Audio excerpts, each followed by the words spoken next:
यादव। अखिलेश जी, आपका बहुत बहुत स्वागत है आज तक के इस कार्यक्रम में। मैं धन्यवाद देता हूं आपका, और आज तक को इसलिए धन्यवाद कि इस जगह बैठे जहां तक अधूरे काम दिख रहे हैं, भारतीय जनता पार्टी ने आज तक अधूरे कामों को पूरा नहीं किया। मैं आपका धन्यवाद देता हूं सफाई में आने के लिए। जी, बहुत बहुत धन्यवाद। अखिलेश जी, 2024 क्योंकि चुनावी ईयर है, 2024 की बात हो रही है, आप लोग भी 2024 की तैयारियों में मस्त हैं, लगे हुए हैं। क्या 2024 के चुनावों में विपक्ष एकजुट होकर के चुनाव लड़ेगा मोदी और बीजेपी को रोकने के लिए? क्या रुक पाएंगे? मुझे उम्मीद है, और उत्तर प्रदेश की जनता पर, देश की जनता पर, और खासकर उत्तर प्रदेश जहां से 2014 में भारतीय जनता पार्टी आई थी, इस बार 2024 में यहां से भारतीय जनता पार्टी जाएगी।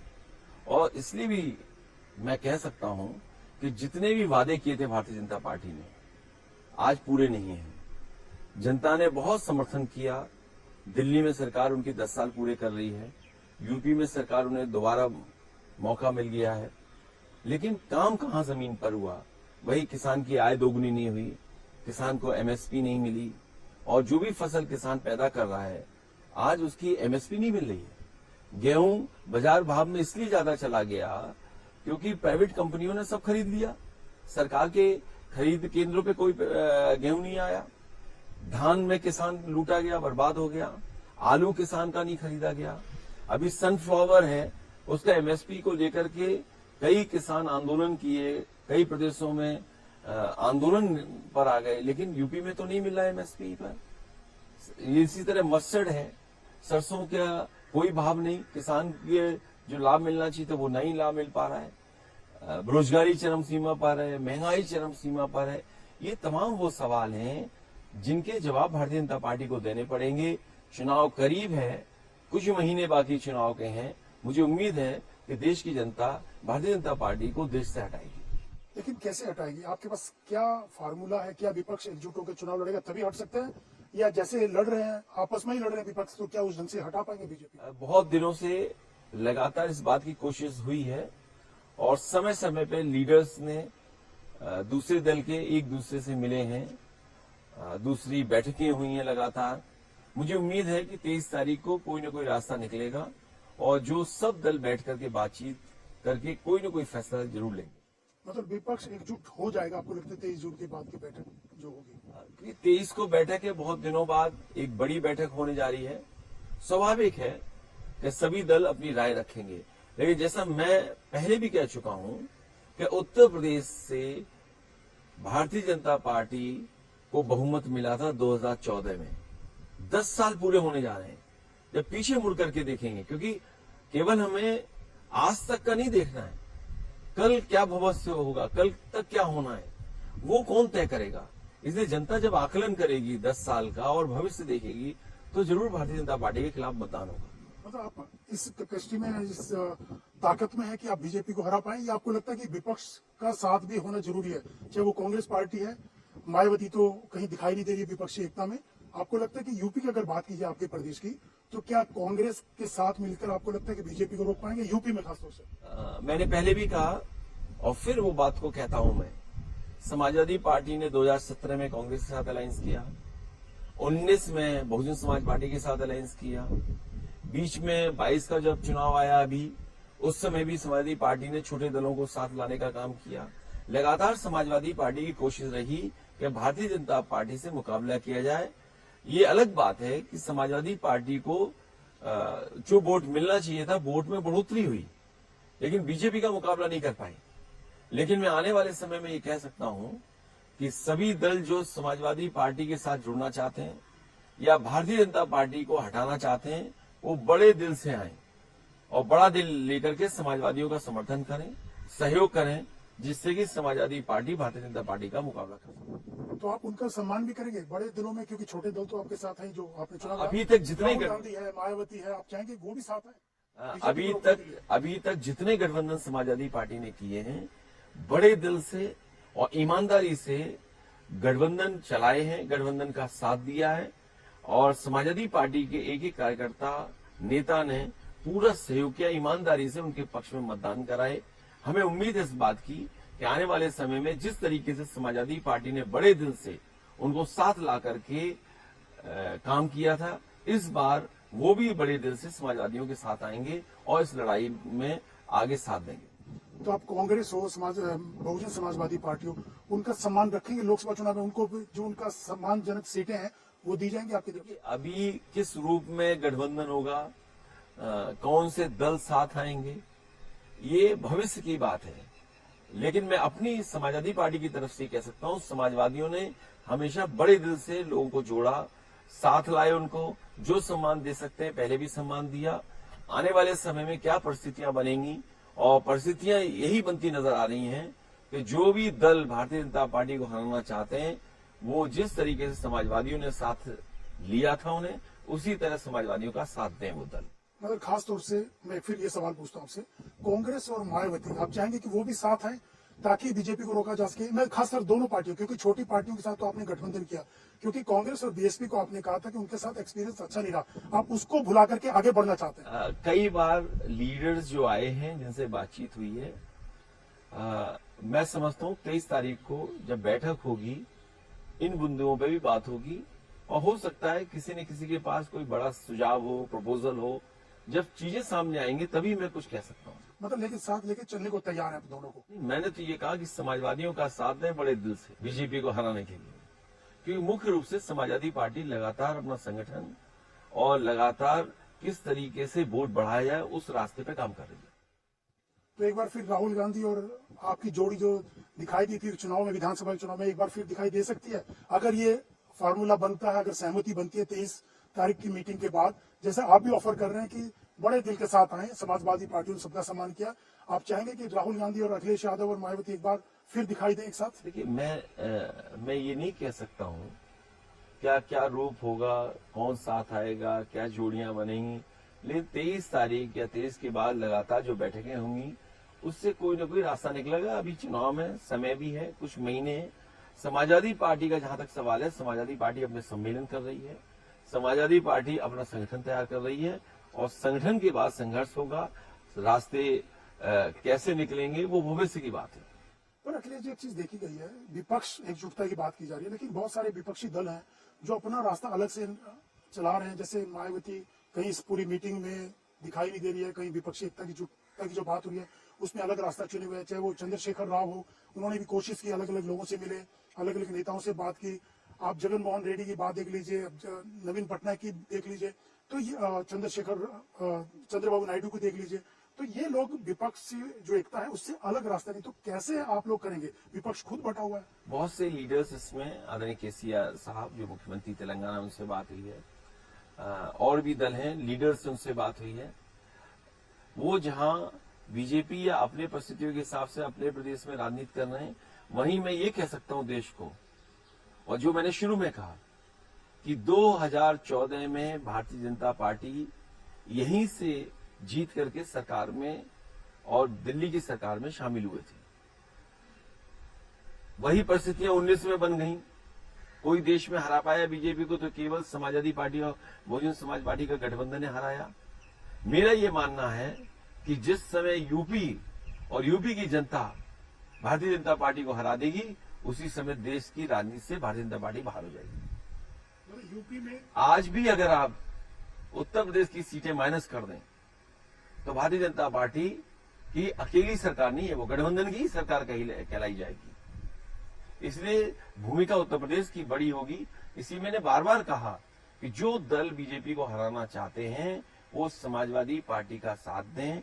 बड़े दिल से समाजवादी पार्टी ने हमेशा समझौता किया, साथ लाने का काम किया। हमें उम्मीद है इस बड़ी लड़ाई में, जहां लोकतंत्र को, संविधान को बचाना है, देश को उस रास्ते में भारतीय जनता पार्टी ले जा रही है जहां मानवता खत्म होती जा रही है। आप देखिए उत्तर प्रदेश में क्या हालत है, उत्तर प्रदेश में क्या हालत हो गई कानून व्यवस्था की। बड़े पैमाने पर जो रोजगार देने की बात कर रहे थे, आज रोजगार भटक रहे हैं। आंकड़े ऐसे दिखाते हैं जिससे कि सभी नौजवानों को नौकरी और रोजगार मिल गया। बड़े बड़े आयोजन किए गए, यहाँ पर देश के प्रधानमंत्री आए, देश के राष्ट्रपति आए, लेकिन आज वो निवेशक कहाँ है, इन्वेस्टर्स कहाँ है पर है? इन्वेस्टमेंट तो नहीं आया जमीन पर। अगर इन्वेस्टमेंट का भरोसा नहीं है और बाहर लगातार लोग जा रहे हैं, विदेश जा रहे हैं बाहर, और भारत छोड़कर के उद्योगपति जा रहे हैं, तो क्या उम्मीद करोगे कि निवेशक आएंगे? इसलिए जहां उत्तर प्रदेश को धोखा दिया बीजेपी ने, उत्तर प्रदेश इस बार तैयार है भारतीय जनता पार्टी को सबक सिखाने के लिए।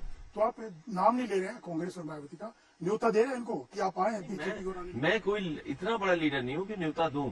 जो लोग इस प्रयास में, इस काम में साथ लाने में काम कर रहे हैं, मुझे उम्मीद है कि वो लोग साथ लाने का प्रयास करेंगे। उनका गुरेज नहीं है इन दोनों के आने से, साथ मिलने से आप चाहते हैं साथ? मैं केवल समाजवादी पार्टी उत्तर प्रदेश में कैसे भारतीय जनता पार्टी का मुकाबला करे उस दिशा में लगातार काम कर रहा हूं। पर किसी विपक्षी पार्टी को शामिल करने, साथ आने पे गुरेज नहीं है आपको? मैंने कहा जिसको आना है बड़े दिल से आए, बड़े दिल से साथ दिया है। कोई भी हो, उसमें कोई भी दल हो सकता है, हम किसी दल को मना नहीं कर रहे, लेकिन अपनी तरफ से मत चला देना कि मैंने सबका स्वागत कर दिया, सबको बुला लिया।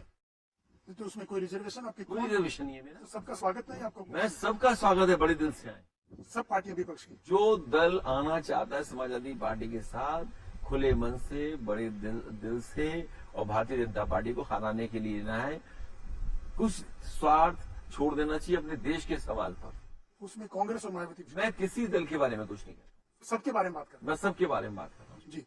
तो लेकिन अखिलेश जी, बात हुई यूपी की, दूसरी बात हुई कि आपकी विपक्षी पार्टियों की, अरविंद केजरीवाल, दिल्ली और पंजाब में उनकी सरकार है, दोनों जगह कांग्रेस को हरा के आए। वो कह रहे हैं कि आप कांग्रेस और दिल्ली छोड़ दीजिए, कांग्रेस को कह रहे हैं हम मध्य प्रदेश राजस्थान में चुनाव नहीं लड़ेंगे।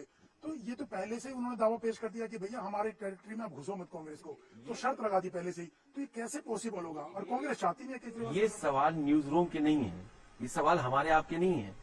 ये जब कभी भी बैठक होगी लीडर्स की, उस समय की चर्चा के सवाल है। और हम लोग तो देखते हैं इधर कि जहां न्यूज रूम कॉमेडी रूम भी बन गए हैं। आप न्यूज चैनल पे देखिए क्या कॉमेडी हो रही है। तो इसलिए ये कुछ चीजें हैं, लीडर्स को आपस में बातचीत करने पर छोड़ दीजिए। जैसे बंगाल की बात कर लीजिए, बंगाल में लेफ्ट को हरा करके ममता बनर्जी है, वो लेफ्ट को पसंद नहीं करती है। अधीर रंजन चौधरी कांग्रेस के ममता बनर्जी के खिलाफ मोर्चा जो खोला, तो बात कैसे आप सब गठबंधन होगा? जो बात आप चैनल पर हमारे आपके बीच में करना चाहते हैं, ये बात लीडर्स पे छोड़िए आप, कि लीडर्स अपने आप को और एक दूसरे के सामने कैसे बात रखेंगे। लेकिन आपको लगता है कि सहमति हो जाएगी, सब डिफरेंसेस खत्म? देखिए, मैं उत्तर प्रदेश के बारे में कह सकता हूं, समाजवादियों की हमेशा कोशिश रही है और हमेशा कोशिश करेंगे, क्योंकि जो सवाल किसान के सामने खड़े हैं, मान लीजिए गन्ने का भुगतान नहीं है तो कौन गन्ने का भुगतान दिलाएगा? ये सरकार कहती थी 14 दिन में दे देंगे, आज भी किसानों का पैसा बकाया है। ये सरकार कहती थी हम आय किसानों की दोगुनी कर देंगे। एक भी मंडी अगर बनाई हो उत्तर प्रदेश में पिछले 6 साल में उत्तर प्रदेश सरकार ने, तो ये बताइए आप, एक भी जिला अस्पताल बनाया हो या जिला अस्पताल को ऐसा बना दिया हो कि गरीब का और गांव में रहने वालों का इलाज हो जाए। जो व्यवस्था हम लोगों ने दी थी, मान लीजिए एम्बुलेंस की, वो व्यवस्था खराब कर दी। पुलिस को क्या बना दिया? अभी तक उत्तर प्रदेश में कार्यवाहक डीजीपी है। मुझे तो ये लगता है कि सब जो डब्बे हैं वो सब अपने आप को इंजन समझ रहे हैं, और उसका परिणाम देखिए, उत्तर प्रदेश को भुगतना पड़ रहा है। अभी तक डीजीपी नहीं परमानेंट है। जहां सरकार को, मुख्यमंत्री को, मैं एक चैनल का इंटरव्यू देख रहा था, अधिकारी आकर के डिफेंड कर रहे थे सरकार को। आखिरकार अधिकारी किसका कहना मान रहे थे? मुख्यमंत्री जी का कहना मान रहे थे। मुख्यमंत्री जी को आकर के जवाब देना चाहिए, क्योंकि मुख्यमंत्री जी जवाब नहीं देना चाहते हैं, इसलिए अधिकारियों को भेज रहे हैं। और अधिकारी इसलिए मजबूरी में काम करते हैं। हमारी सरकार हो, आपकी सरकार हो, किसी और की सरकार हो, अधिकारी तो काम करेंगे नहीं करेंगे। आखिरकार उन अधिकारियों से गलत काम कौन करवा रहा है? वो भारतीय जनता पार्टी की सरकार है। और उसका परिणाम देखिए, 50 किलो चांदी लूट के ले जा रही है पुलिस। उनके सांसद थाने में घुस करके पिटाई कर रहे हैं, अपहरणकर्ताओं को उठा ले जा रहे हैं। अपहरणकर्ता जो थे, जिन पे आरोप था, उनको बचाने के लिए चौकियों पुलिस को पीटा। लेकिन वो तो कह रहे हैं कानून व्यवस्था की स्थिति ऐसी मजबूत कर दी है कि माफियाओं को मिट्टी में मिला दिया हमने। देखिए, सवाल वो नहीं है। इसीलिए मैं कह रहा हूं कि जो काम मुख्यमंत्री करा रहे हैं, वो अधिकारियों से क्यों डिफेंड कर रहे हैं? क्या जो कैमरे के सामने गोली मारी जाए, ये आपको कानून व्यवस्था की वाहवाही मिलेगी? इससे आपको, आपके कैमरे के सामने गोली चल जाए, आप वाहवाही करेंगे? आपका गवाह सरकार की सिक्योरिटी में मारा जाए और सरकार की सिक्योरिटी मारी जाए, आप उसको कानून व्यवस्था बोलेंगे? आप कानून व्यवस्था ये क्यों नहीं बोलते हैं आप कि चांदी चुरा के ले जा रही है पुलिस? कार्यवाहक डीजीपी है, ये कानून व्यवस्था है आपकी। और उन बेईमान कई भ्रष्ट अधिकारी बैठे हुए हैं जो पूरे उत्तर प्रदेश को लूट रहे हैं, ये कानून व्यवस्था मानी जाएगी? तो कानून व्यवस्था क्या है? महिलाएं बेटियों के साथ जो हो रहा उत्तर प्रदेश में, आज कैमरे पे कह दे कोई, मैं वो बात नहीं कह रहा हूं जो मैं बनावटी कह रहा हूं। आप लगातार देखिए क्या खबरें आ रही उत्तर प्रदेश में, और तब आ रही खबरें जब चैनलों को और अखबारों को न जाने कितना बजट दिया जा रहा है, इतना बजट दिया जा रहा है। अभी तक की पूर्व सरकारों ने किसी चैनल को, किसी अखबार को इतना बजट नहीं दिया होगा जितना ही सरकार दे रही, उसके बाद भी खबरें आ रही है। सोचिए आप, तो क्या कानून व्यवस्था होगी यहाँ पर?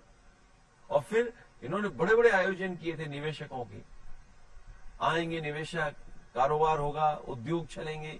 कहां गए निवेशक? जमीन पर तो कुछ नहीं पहुंचे। लेकिन कानून व्यवस्था के नाम से अखिलेश जी चुनाव जीतते जा रहे हैं। लेकिन सवाल सबसे बड़ा, फिर हम चुनाव की बात करें क्योंकि चुनावी साल है, क्या प्रधानमंत्री के चेहरे को लेकर के विपक्ष को उतरना चाहिए या चुनाव के बाद? क्योंकि शरद पवार जी ने भी कहा है, फारूक अब्दुल्ला ने कहा पहले चुनाव तो जीत लो, इस स्थिति में तो कि आप प्रधानमंत्री तय कर सकें।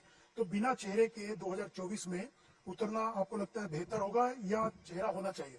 देखिए, सवाल ये नहीं है कि चेहरा कौन हो, सवाल ये है कि बीजेपी पहले हटे और चेहरा अपने आप आता है।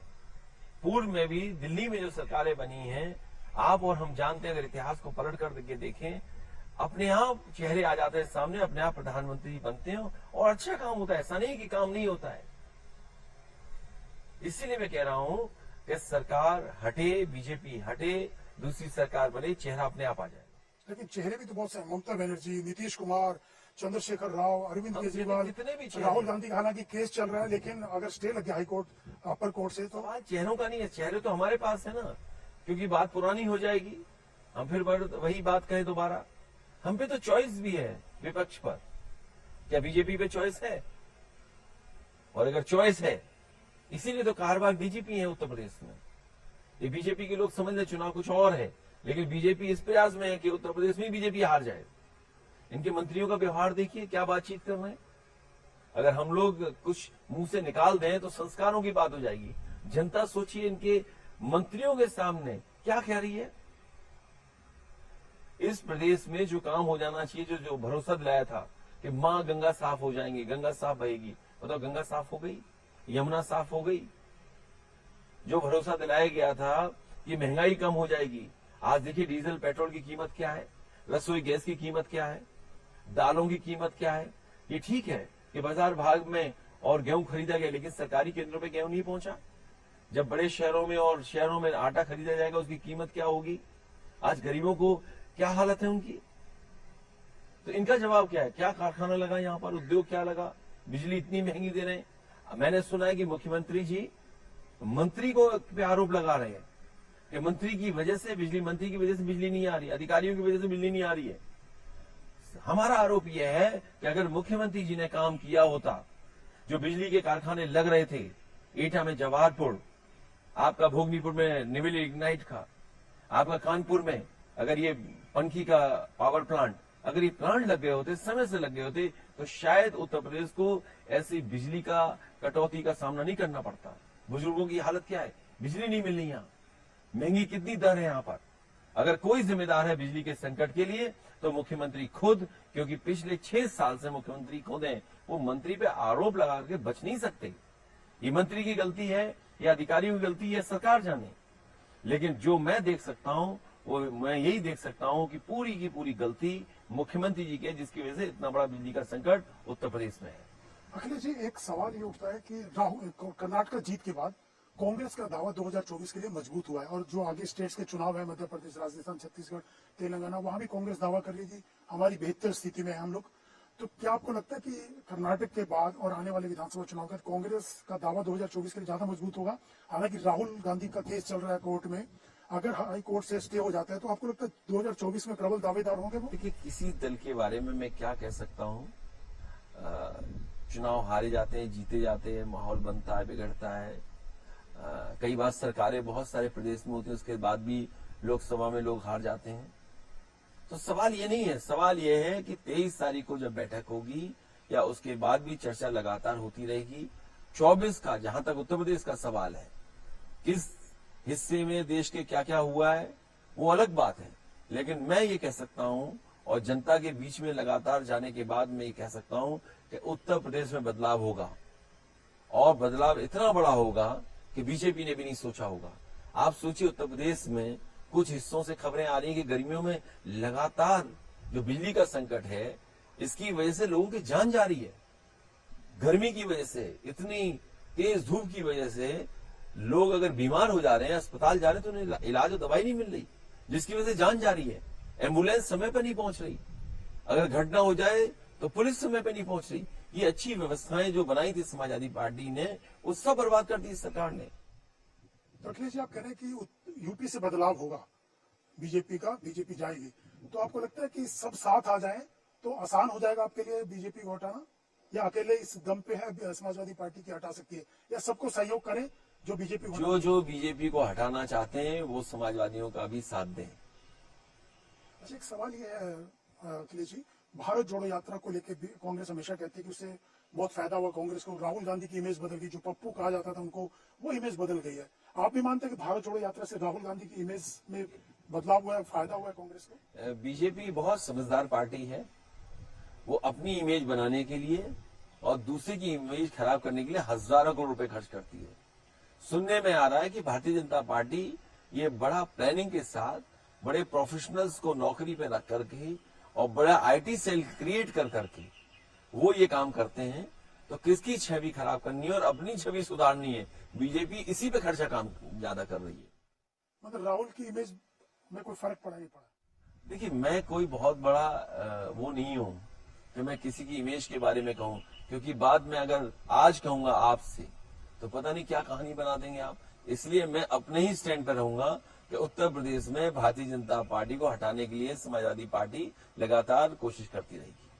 अखिलेश जी, बीच में अभी चंद्रशेखर राव ने अभी 2 दिन पहले बयान दिया है, नागपुर में उन्होंने अपना कार्यालय खोला था कि दलित प्रधानमंत्री होना चाहिए। जैसे ओबामा अमेरिका के राष्ट्रपति बने थे, तो ऐसे भारत में भी कोई दलित प्रधानमंत्री होने। तो बीच बीच में कई बार चर्चाएं भी हुई हैं, और एक बार मायावती का नाम भी चला था इलेक्शन के दौरान की उनको प्रधानमंत्री पद का दावेदार होना चाहिए, उनको चेहरा बनाना चाहिए। आपको लगता है कि दलित प्रधानमंत्री? अगर उन्होंने ऐसा सुझाव दिया है, मेरी बातचीत होती है, मैं जरूर उनसे पूछूंगा ऐसा सुझाव क्यों दिया है। नहीं होना चाहिए दलित? नहीं, ये बातें लीडर्स पे छोड़ दीजिए। मैंने अभी आपसे कहा कि हमारा आपका ये डिस्कशन नहीं है, ये लीडर्स का डिस्कशन है कि वो क्या फैसला लेते हैं, क्या बातचीत में किसका नाम आगे करते हैं, भविष्य में कौन बनेगा, ये मैं नहीं कह सकता हूँ। अखिलेश जी, एक चीज और बात हो रही है फार्मूले की, कि एक सीट एक उम्मीदवार, जो चर्चा में आया है नीतीश कुमार जी की तरफ से ये प्रपोजल दिया गया। आपको लगता है कि इस पे सहमति हो सकती है और बाकी पार्टियां जहां पे जो मजबूत है, वहां जो पार्टी मजबूत है उनके उम्मीदवार उतारे जाए और जो कमजोर है वहां उनको समर्थन दें? अगर इस तरह के कुछ फार्मूले आ रहे हैं, आजकल तो इलेक्शन हैंडल करने के लिए, इलेक्शन मैनेजमेंट के लिए बड़े बड़े प्रोफेशनल्स हैं, हो सकता है कुछ इस तरह का सुझाव हो, उनके पास डेटा कुछ इस तरह का हो, यूपी का भी डेटा देखा हो, तो उसमें अगर इस तरह का कुछ है तो देखा जाएगा, वो बातचीत के दौरान उसमें बात निकलेगी। मतलब ये प्रपोजल है सामने? नहीं, मेरी जानकारी में नहीं है, मैं तो अखबार में पढ़ रहा हूँ या कभी कभार मैं टीवी पे सुनता हूँ, लेकिन मुझसे व्यक्तिगत इस तरह के फार्मूले के बारे में किसी ने नहीं कहा। लेकिन अखिलेश जी, जितने सर्वे विश्लेषण आए हैं उसमें नरेंद्र मोदी को बहुत ऊपर दिखाया गया है, बाकी विपक्षी जो पार्टियों के नेता बहुत नीचे है प्रधानमंत्री की अगर बात की जाए चेहरे के तौर पर, तो कैसे उनको टक्कर दे पाएगा विपक्ष? स्वाभाविक है, सरकार उनकी है, सर्वे करने वाली टीम उनकी है, तो स्वाभाविक वो नंबर 1 पे रहेंगे। लेकिन मैं तो ये जानता हूं इतना सा कि जिस हाईवे पर हरकुलस हवाई जहाज से उतरे थे वो समाजवादियों की डिजाइन्ड हाईवे था, और समाजवादियों ने अगर वैसा डिजाइन न किया होता तो शायद देश के प्रधानमंत्री हरकुलस लेकर के ऐसे एक्सप्रेसवे पे नहीं उतर पाते। हम तो इतना ही जानते हैं बस। अखिलेश जी, अगर विपक्ष एकजुट नहीं हुआ, अगर नहीं सहमति बनती, क्योंकि बहुत बार ऐसी चीजें होती हैं, हर 2019 में भी कोशिश की गई थी, पहले भी कोशिशें होती रही, अगर विपक्ष एकजुट नहीं हुआ तो मोदी को हरा पाएगा विपक्ष एकजुट नहीं? मैंने आपसे कहा कि पहले चैनल पे कह चुका हूं कि पीडीए हराएगा एनडीए को, और मैंने पीडीए का फुल फॉर्म भी बताया था, पिछड़े दलित अल्पसंख्यक मुसलमान भाई इसा सब मिलकर के भारतीय जनता पार्टी को इसलिए हराएंगे क्योंकि भारतीय जनता पार्टी ने जो नारा दिया था सबका साथ सबका विकास, ये इन्होंने धोखा दिया है, ठगा है। क्योंकि जब तक बराबरी नहीं होगी तब तक सबका साथ कैसे होगा? हम तो ये कहेंगे सबको ठगो और सबका क्या है, सबका साथ सबका विकास तो है ठग का साथ ठग का विकास। ये ऐसी पॉलिसी चलेगी? आप कह रहे हैं सबका साथ सबका विकास, बराबर हुए नहीं, हम बराबरी आई नहीं, तो कैसे संभव है? मुझे तो यही लगता है कि इतनी बड़े पैमाने पे बेईमानी, और जाति जनगणना क्यों ना हो? जाति जनगणना हो, और अगर जाति जनगणना नहीं हो रही है तो इसका मतलब पिछड़े दलितों को ठगा जा रहा है। इसीलिए ठग का साथ ठग का विकास ही इनका नारा हो जाएगा। लेकिन अखिलेश जी, बीजेपी और मोदी कई बार बोलते हैं कि जो विपक्षी पार्टियां हैं वो सीबीआई और ईडी के डर से इकट्ठा हो रही हैं, डर के मारे, ताकि कुर्सी उनको मिल जाए और बचा जा सके। देखिए, सीबीआई, ईडी, इनकम टैक्स, ये कांग्रेस के जमाने में भी चलता था, ये कोई नई चीज नहीं है। और देश की जनता ये समझती है कि दिल्ली वाले जो लोग हैं वो ईडी, सीबीआई, इनकम टैक्स से डराते हैं। स्वाभाविक है, किसी की जांच कर लोगे कोई ना कोई कमी निकलेगी, किसी की जांच कर लीजिए आप। और ये पहले दूसरी सरकारें करती थी, आज बीजेपी कर रही है। कम से कम कांग्रेस से बीजेपी कुछ तो सीख रही है, कुछ तो कांग्रेस के रास्ते में बीजेपी चल रही है। आप बीजेपी से पहले देखिए, जिन लोगों के ऊपर सीबीआई, ईडी या इस तरह की इनकम टैक्स से छापे पड़े, वो कौन लोग थे, किन पे छापा पड़ता था, और आज किस पे छापा पड़ता है? सवाल वो नहीं है, सवाल ये है क्या निवेशकों को बुलाया गया था, वो उत्तर प्रदेश में आएंगे कि नहीं आएंगे? भारत छोड़ करके इतने बड़े पैमाने पे उद्योगपति, व्यापारी और पैसे वाले क्यों जा रहे हैं? बेरोजगारी क्यों, कैसे खत्म होगी? महंगाई कैसे नियंत्रण में आएगी? किसान की आय दोगुनी होगी कि नहीं होगी? और जो आंकड़े कभी कभी आते हैं, वो झूठे आंकड़े जो आते हैं, क्या हमारा देश वाकई में तरक्की कर रहा है? इसीलिए मैंने यहां जो अधूरे काम है वो देखिए आप। हमें केवल आज तक की चिंता नहीं है, हमें कल तक की चिंता है। इसलिए मुझे उम्मीद है कि सभी दल साथ आएंगे, क्योंकि कल तक की चिंता सभी दलों को है। विपक्ष के पास ऐसा कोई चेहरा जो मोदी को हरा सके, जो टक्कर दे सके? बहुत से चेहरे हैं, कौन कौन? क्या चेहरे की कमी है? आप देख लीजिए, सब अच्छे चेहरे हैं। कौन चेहरा खराब है आप बताइए? कोई एक बताइए आप। नहीं, मैं ही क्यों बताऊं, कोई चेहरा खराब नहीं है, सब चेहरे अच्छे हैं। मतलब चुनाव से पहले भी सामने आ सकता है वो चेहरा। ये बीजेपी चाहती है कि ये प्रचार हो कि सभी दल मिलकर के बीजेपी का मुकाबला करना चाहते हैं, उसका झूठा प्रचार करेंगे। देखिए, सवाल वो नहीं है, बुनियादी सवाल क्या है? क्या पिछड़े दलितों को सम्मान मिला? आपके जितनी बड़ी बड़ी संस्थाएं हैं, बीएसएनएल देख लीजिए, एयरपोर्ट देख लीजिए, ओएनजीसी देख लीजिए, क्या सरकारी नौकरियां निकल रही हैं? और अगर सरकारी नौकरियां नहीं निकलनी है, इसका मतलब क्या बाबा साहब भीमराव अम्बेडकर जी का दिया हुआ संविधान, उसके तहत जो हक अधिकार है वो नहीं छीना जा रहा? आप प्राइवेट नौकरियां दे रहे हैं, कॉन्ट्रैक्ट पे नौकरियां रख रहे हैं, आप आउटसोर्स नौकरियों में रख रहे हो, क्या इसमें आरक्षण लागू है? ये सवाल बड़े हैं, इसलिए बीजेपी इनसे भागना चाहती है। क्या ये जवाब है बीजेपी के पास कि किस तरीके से खिलवाड़ हो रही है आरक्षण के साथ? वाइस चांसलर देख लिए कौन अपॉइंट हो रहे हैं, और वाइस चांसलर किनको अपॉइंट कर रहे हैं, वो आंकड़े हैं उत्तर प्रदेश के, आप देखिए क्या आंकड़े हैं। इस प्रदेश के झूठे प्रचार हो रहे हैं कि ये एयरपोर्ट बना लिया, वो एयरपोर्ट बना लिया। हमें ये बताएं कि मुख्यमंत्री जी ने कौन सा शिलान्यास किया था जिसका उद्घाटन कर दिया एयरपोर्ट बना करके? अरे पुराने एयरपोर्टों को ही कह रहे हो आपके एयरपोर्ट बन गए। और दूसरों की बात छोड़िए, मुख्यमंत्री जी अपने गोरखपुर को जोड़ने के लिए एक लिंक एक्सप्रेस वे बना रहे थे। बताइए, 90 किलोमीटर का लिंक एक्सप्रेस वे 6000 करोड़ का बनेगा। आप दूसरों पे उंगली उठा रहे थे, भ्रष्टाचार के आरोप लगा रहे थे। आप बताइए, 6000 करोड़ में कौन भरोसा करेगा आपका? 90 किलोमीटर आप 6000 करोड़ की सड़क बना रहे हैं। आपने सपना दिखाया गोरखपुर में मेट्रो बनेगी, कहां गोरखपुर में मेट्रो बन रही? बरसात आ रही है, देखिए गोरखपुर में नाव ना चले तो कहिएगा। झांसी में मेट्रो बनेगी, क्या बनेगी झांसी में मेट्रो?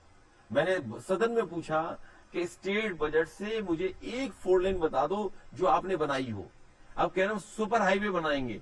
अरे भाई, एनएचआई एक्सप्रेसवे के लिए पैसा नहीं दे रहा आपको, आप सुपर एक्सप्रेसवे कौन सा बनाने जा रहे हो? इसलिए ये भारतीय जनता पार्टी के लोग केवल झूठा प्रचार करते हैं, और झूठा प्रचार कर करके नफरत फैलाते हैं, और नफरत के सहारे ये सत्ता में आना चाहते हैं। लेकिन देश जाग गया है, पीडीए जाग गया है। इस बार मुकाबला पीडीए करेगा एनडीए का। लेकिन मोदी योगी की जोड़ी को यूपी में कैसे रोकेंगे आप? ये कोई जोड़ी है? अरे सब डब्बे इंजन समझ रहे हैं अपने आप को, ये नहीं पता आपको? जो डब्बे हैं वो इंजन समझ रहे हैं, आप समझिए बात को।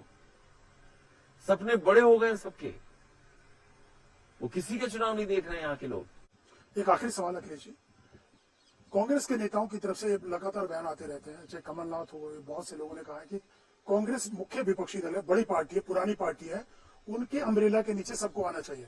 तो पुरानी पार्टी है तो हो सकता है पुराने ख्याल भी हो, लेकिन 23 तारीख को तय होगा। पुराने ख्याल कैसे? नहीं, मैं उस बात पे चर्चा नहीं कर रहा हूँ। आप कह रहे हैं पुरानी पार्टी है, तो मैंने तो पुराने ख्याल भी हो सकते हैं। जो चर्चा 23 को होनी है और उसके बाद लगातार बातचीत होगी, तभी कोई रास्ता निकलेगा। मतलब एक पार्टी के अम्ब्रेला के नीचे आना क्यों नहीं आएंगे? मैं कह रहा हूँ कि जब सब दल बैठ रहे हैं तो कोई ना कोई बैठ करके बातचीत होगी। जो बातें हम और आप डिस्कस करना चाहते हैं वो शायद हम आप न डिस्कस करें। जब लीडर्स बैठेंगे तो कुछ रास्ता निकलेगा, क्योंकि सब लीडर्स के पास अनुभव है, एक दूसरे के साथ काम किए हैं, गठबंधन चलाए हैं। गठबंधन में क्या क्या दूसरा दल उम्मीद करता है, दूसरा क्या मांग रखता है। कोई लीडर ऐसा नहीं है जिसने गठबंधन न चलाए हो या अनुभव के साथ न बैठे हो। तो शायद उनका अनुभव और उनकी जो सूझबूझ है उससे कोई ना कोई रास्ता निकलेगा। बहुत बहुत धन्यवाद अखिलेश जी हमसे बात करने के लिए। ये थे समाजवादी पार्टी के सुप्रीमो अखिलेश यादव, जिनका साफ तौर से कहना है कि तमाम विपक्षी पार्टियां एक साथ आएंगी तो कुछ ना कुछ रास्ता निकलेगा। और यूपी में खास तौर से इस बार बीजेपी का सफाया हो जाएगा। और यूपी में आई थी, यूपी से ही जाएगी बीजेपी, लेकिन 23 जून की जो बैठक है उस पर सबकी नजरें टिकी हुई है। अभी के लिए बस इतना ही। बाकी खबरों के लिए देखते रहिए आज तक।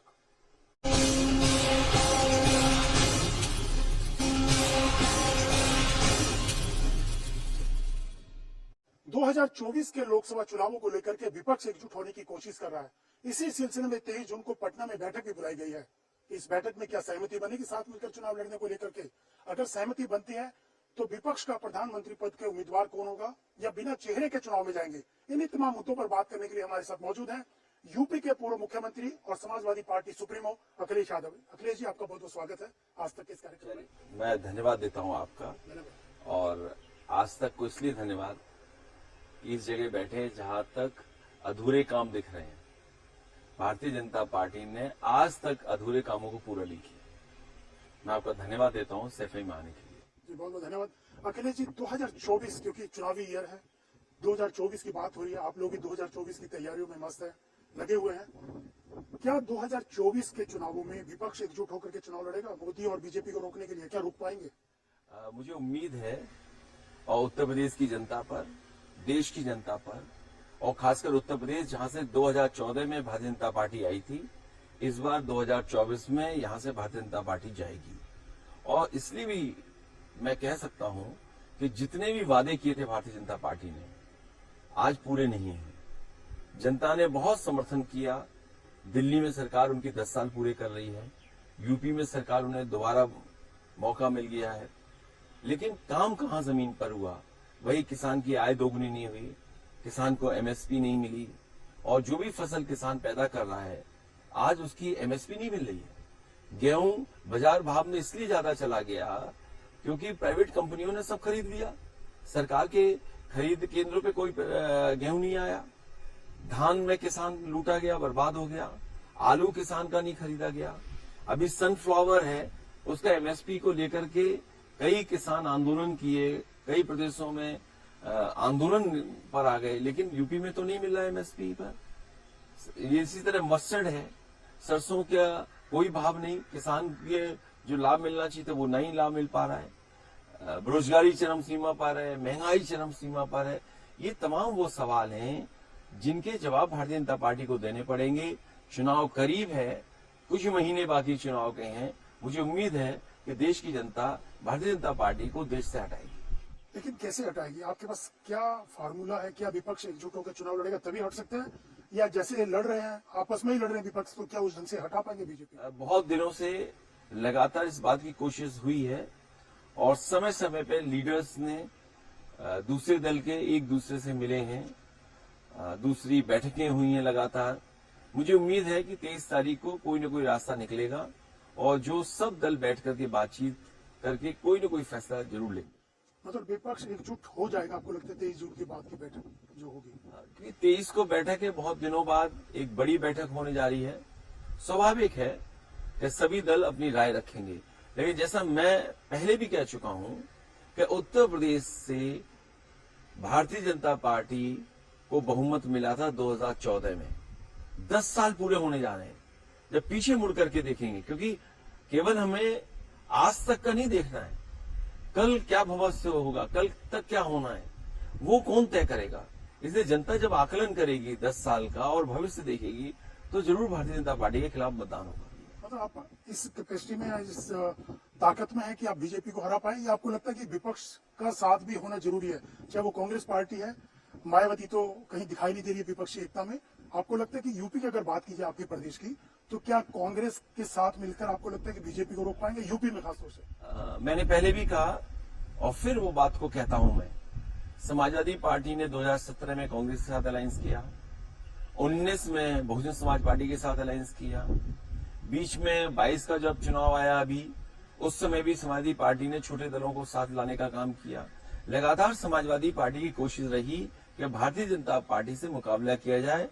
ये अलग बात है कि समाजवादी पार्टी को जो वोट मिलना चाहिए था, वोट में बढ़ोतरी हुई, लेकिन बीजेपी का मुकाबला नहीं कर पाए। लेकिन मैं आने वाले समय में ये कह सकता हूं कि सभी दल जो समाजवादी पार्टी के साथ जुड़ना चाहते हैं या भारतीय जनता पार्टी को हटाना चाहते हैं, वो बड़े दिल से आए और बड़ा दिल लेकर के समाजवादियों का समर्थन करें, सहयोग करें, जिससे कि समाजवादी पार्टी भारतीय जनता पार्टी का मुकाबला कर सके। तो आप उनका सम्मान भी करेंगे बड़े दिलों में, क्योंकि छोटे दल तो आपके साथ हैं जो आपने चुनाव अभी तक जितने राहुल गांधी है, मायावती है, आप चाहेंगे वो भी साथ हैं? अभी तक जितने गठबंधन समाजवादी पार्टी ने किए हैं, बड़े दिल से और ईमानदारी से गठबंधन चलाए हैं, गठबंधन का साथ दिया है और समाजवादी पार्टी के एक एक कार्यकर्ता नेता ने पूरा सहयोग किया, ईमानदारी से उनके पक्ष में मतदान कराए। हमें उम्मीद है इस बात की कि आने वाले समय में जिस तरीके से समाजवादी पार्टी ने बड़े दिल से उनको साथ ला करके काम किया था, इस बार वो भी बड़े दिल से समाजवादियों के साथ आएंगे और इस लड़ाई में आगे साथ देंगे। तो आप कांग्रेस हो, बहुजन समाजवादी पार्टी हो, उनका सम्मान रखेंगे लोकसभा चुनाव में? उनको जो उनका सम्मानजनक सीटें हैं वो दी जाएंगी आपकी तरफ से? अभी किस रूप में गठबंधन होगा, कौन से दल साथ आएंगे, ये भविष्य की बात है। लेकिन मैं अपनी समाजवादी पार्टी की तरफ से कह सकता हूं, समाजवादियों ने हमेशा बड़े दिल से लोगों को जोड़ा, साथ लाए, उनको जो सम्मान दे सकते हैं पहले भी सम्मान दिया। आने वाले समय में क्या परिस्थितियां बनेंगी, और परिस्थितियां यही बनती नजर आ रही हैं कि जो भी दल भारतीय जनता पार्टी को हराना चाहते हैं, वो जिस तरीके से समाजवादियों ने साथ लिया था उन्हें, उसी तरह समाजवादियों का साथ दें वो दल। मतलब खास तौर से मैं फिर ये सवाल पूछता हूं आपसे, कांग्रेस और मायावती आप चाहेंगे कि वो भी साथ हैं ताकि बीजेपी को रोका जा सके? मैं खासकर दोनों पार्टियों, क्योंकि छोटी पार्टियों के साथ तो आपने गठबंधन किया, क्योंकि कांग्रेस और बीएसपी को आपने कहा था कि उनके साथ एक्सपीरियंस अच्छा नहीं रहा, आप उसको भुला करके आगे बढ़ना चाहते हैं? कई बार लीडर्स जो आए हैं जिनसे बातचीत हुई है, मैं समझता हूँ 23 तारीख को जब बैठक होगी, इन बिंदुओं पे भी बात होगी और हो सकता है किसी न किसी के पास कोई बड़ा सुझाव हो, प्रपोजल हो। जब चीजें सामने आएंगी तभी मैं कुछ कह सकता हूँ। मतलब लेकिन साथ लेके चलने को तैयार है आप दोनों को? मैंने तो ये कहा कि समाजवादियों का साथ दें बड़े दिल से बीजेपी को हराने के लिए, क्योंकि मुख्य रूप से समाजवादी पार्टी लगातार अपना संगठन और लगातार किस तरीके से वोट बढ़ाया जाए उस रास्ते पे काम कर रही है। तो एक बार फिर राहुल गांधी और आपकी जोड़ी जो दिखाई दी थी चुनाव में, विधानसभा चुनाव में, एक बार फिर दिखाई दे सकती है अगर ये फार्मूला बनता है, अगर सहमति बनती है 23 तारीख की मीटिंग के बाद, जैसे आप भी ऑफर कर रहे हैं कि बड़े दिल के साथ आए, समाजवादी पार्टी ने सबका सम्मान किया, आप चाहेंगे कि राहुल गांधी और अखिलेश यादव और मायावती एक बार फिर दिखाई दे एक साथ? देखिए, मैं ये नहीं कह सकता हूँ क्या क्या रूप होगा, कौन साथ आएगा, क्या जोड़ियां बनेंगी, लेकिन 23 तारीख या 23 के बाद लगातार जो बैठकें होंगी उससे कोई ना कोई रास्ता निकलेगा। अभी चुनाव में समय भी है, कुछ महीने हैं। समाजवादी पार्टी का जहां तक सवाल है, समाजवादी पार्टी अपने सम्मेलन कर रही है, समाजवादी पार्टी अपना संगठन तैयार कर रही है और संगठन के बाद संघर्ष होगा, रास्ते कैसे निकलेंगे वो भविष्य की बात है। पर अखिलेश जी, एक चीज देखी गई है, विपक्ष एकजुटता की बात की जा रही है, लेकिन बहुत सारे विपक्षी दल हैं जो अपना रास्ता अलग से चला रहे हैं। जैसे मायावती कहीं इस पूरी मीटिंग में दिखाई नहीं दे रही है, कहीं विपक्षी एकता की जो बात हो रही है उसमें अलग रास्ता चुने हुए हैं। चाहे वो चंद्रशेखर राव हो, उन्होंने भी कोशिश की, अलग अलग लोगों से मिले, अलग अलग नेताओं से बात की। आप जगन मोहन रेड्डी की बात देख लीजिए, नवीन पटनायक की देख लीजिए, तो ये चंद्रबाबू नायडू को देख लीजिए, तो ये लोग विपक्ष से जो एकता है उससे अलग रास्ता नहीं, तो कैसे आप लोग करेंगे? विपक्ष खुद बटा हुआ है। बहुत से लीडर्स इसमें, आदरणीय केसीआर साहब जो मुख्यमंत्री तेलंगाना, उनसे बात हुई है, और भी दल हैं, लीडर्स से उनसे बात हुई है। वो जहां बीजेपी या अपने परिस्थितियों के हिसाब से अपने प्रदेश में राजनीति कर रहे हैं, वहीं मैं ये कह सकता हूं देश को, और जो मैंने शुरू में कहा कि 2014 में भारतीय जनता पार्टी यहीं से जीत करके सरकार में और दिल्ली की सरकार में शामिल हुए थे। वही परिस्थितियां 19 में बन गई। कोई देश में हरा पाया बीजेपी को तो केवल समाजवादी पार्टी और बहुजन समाज पार्टी का गठबंधन ने हराया।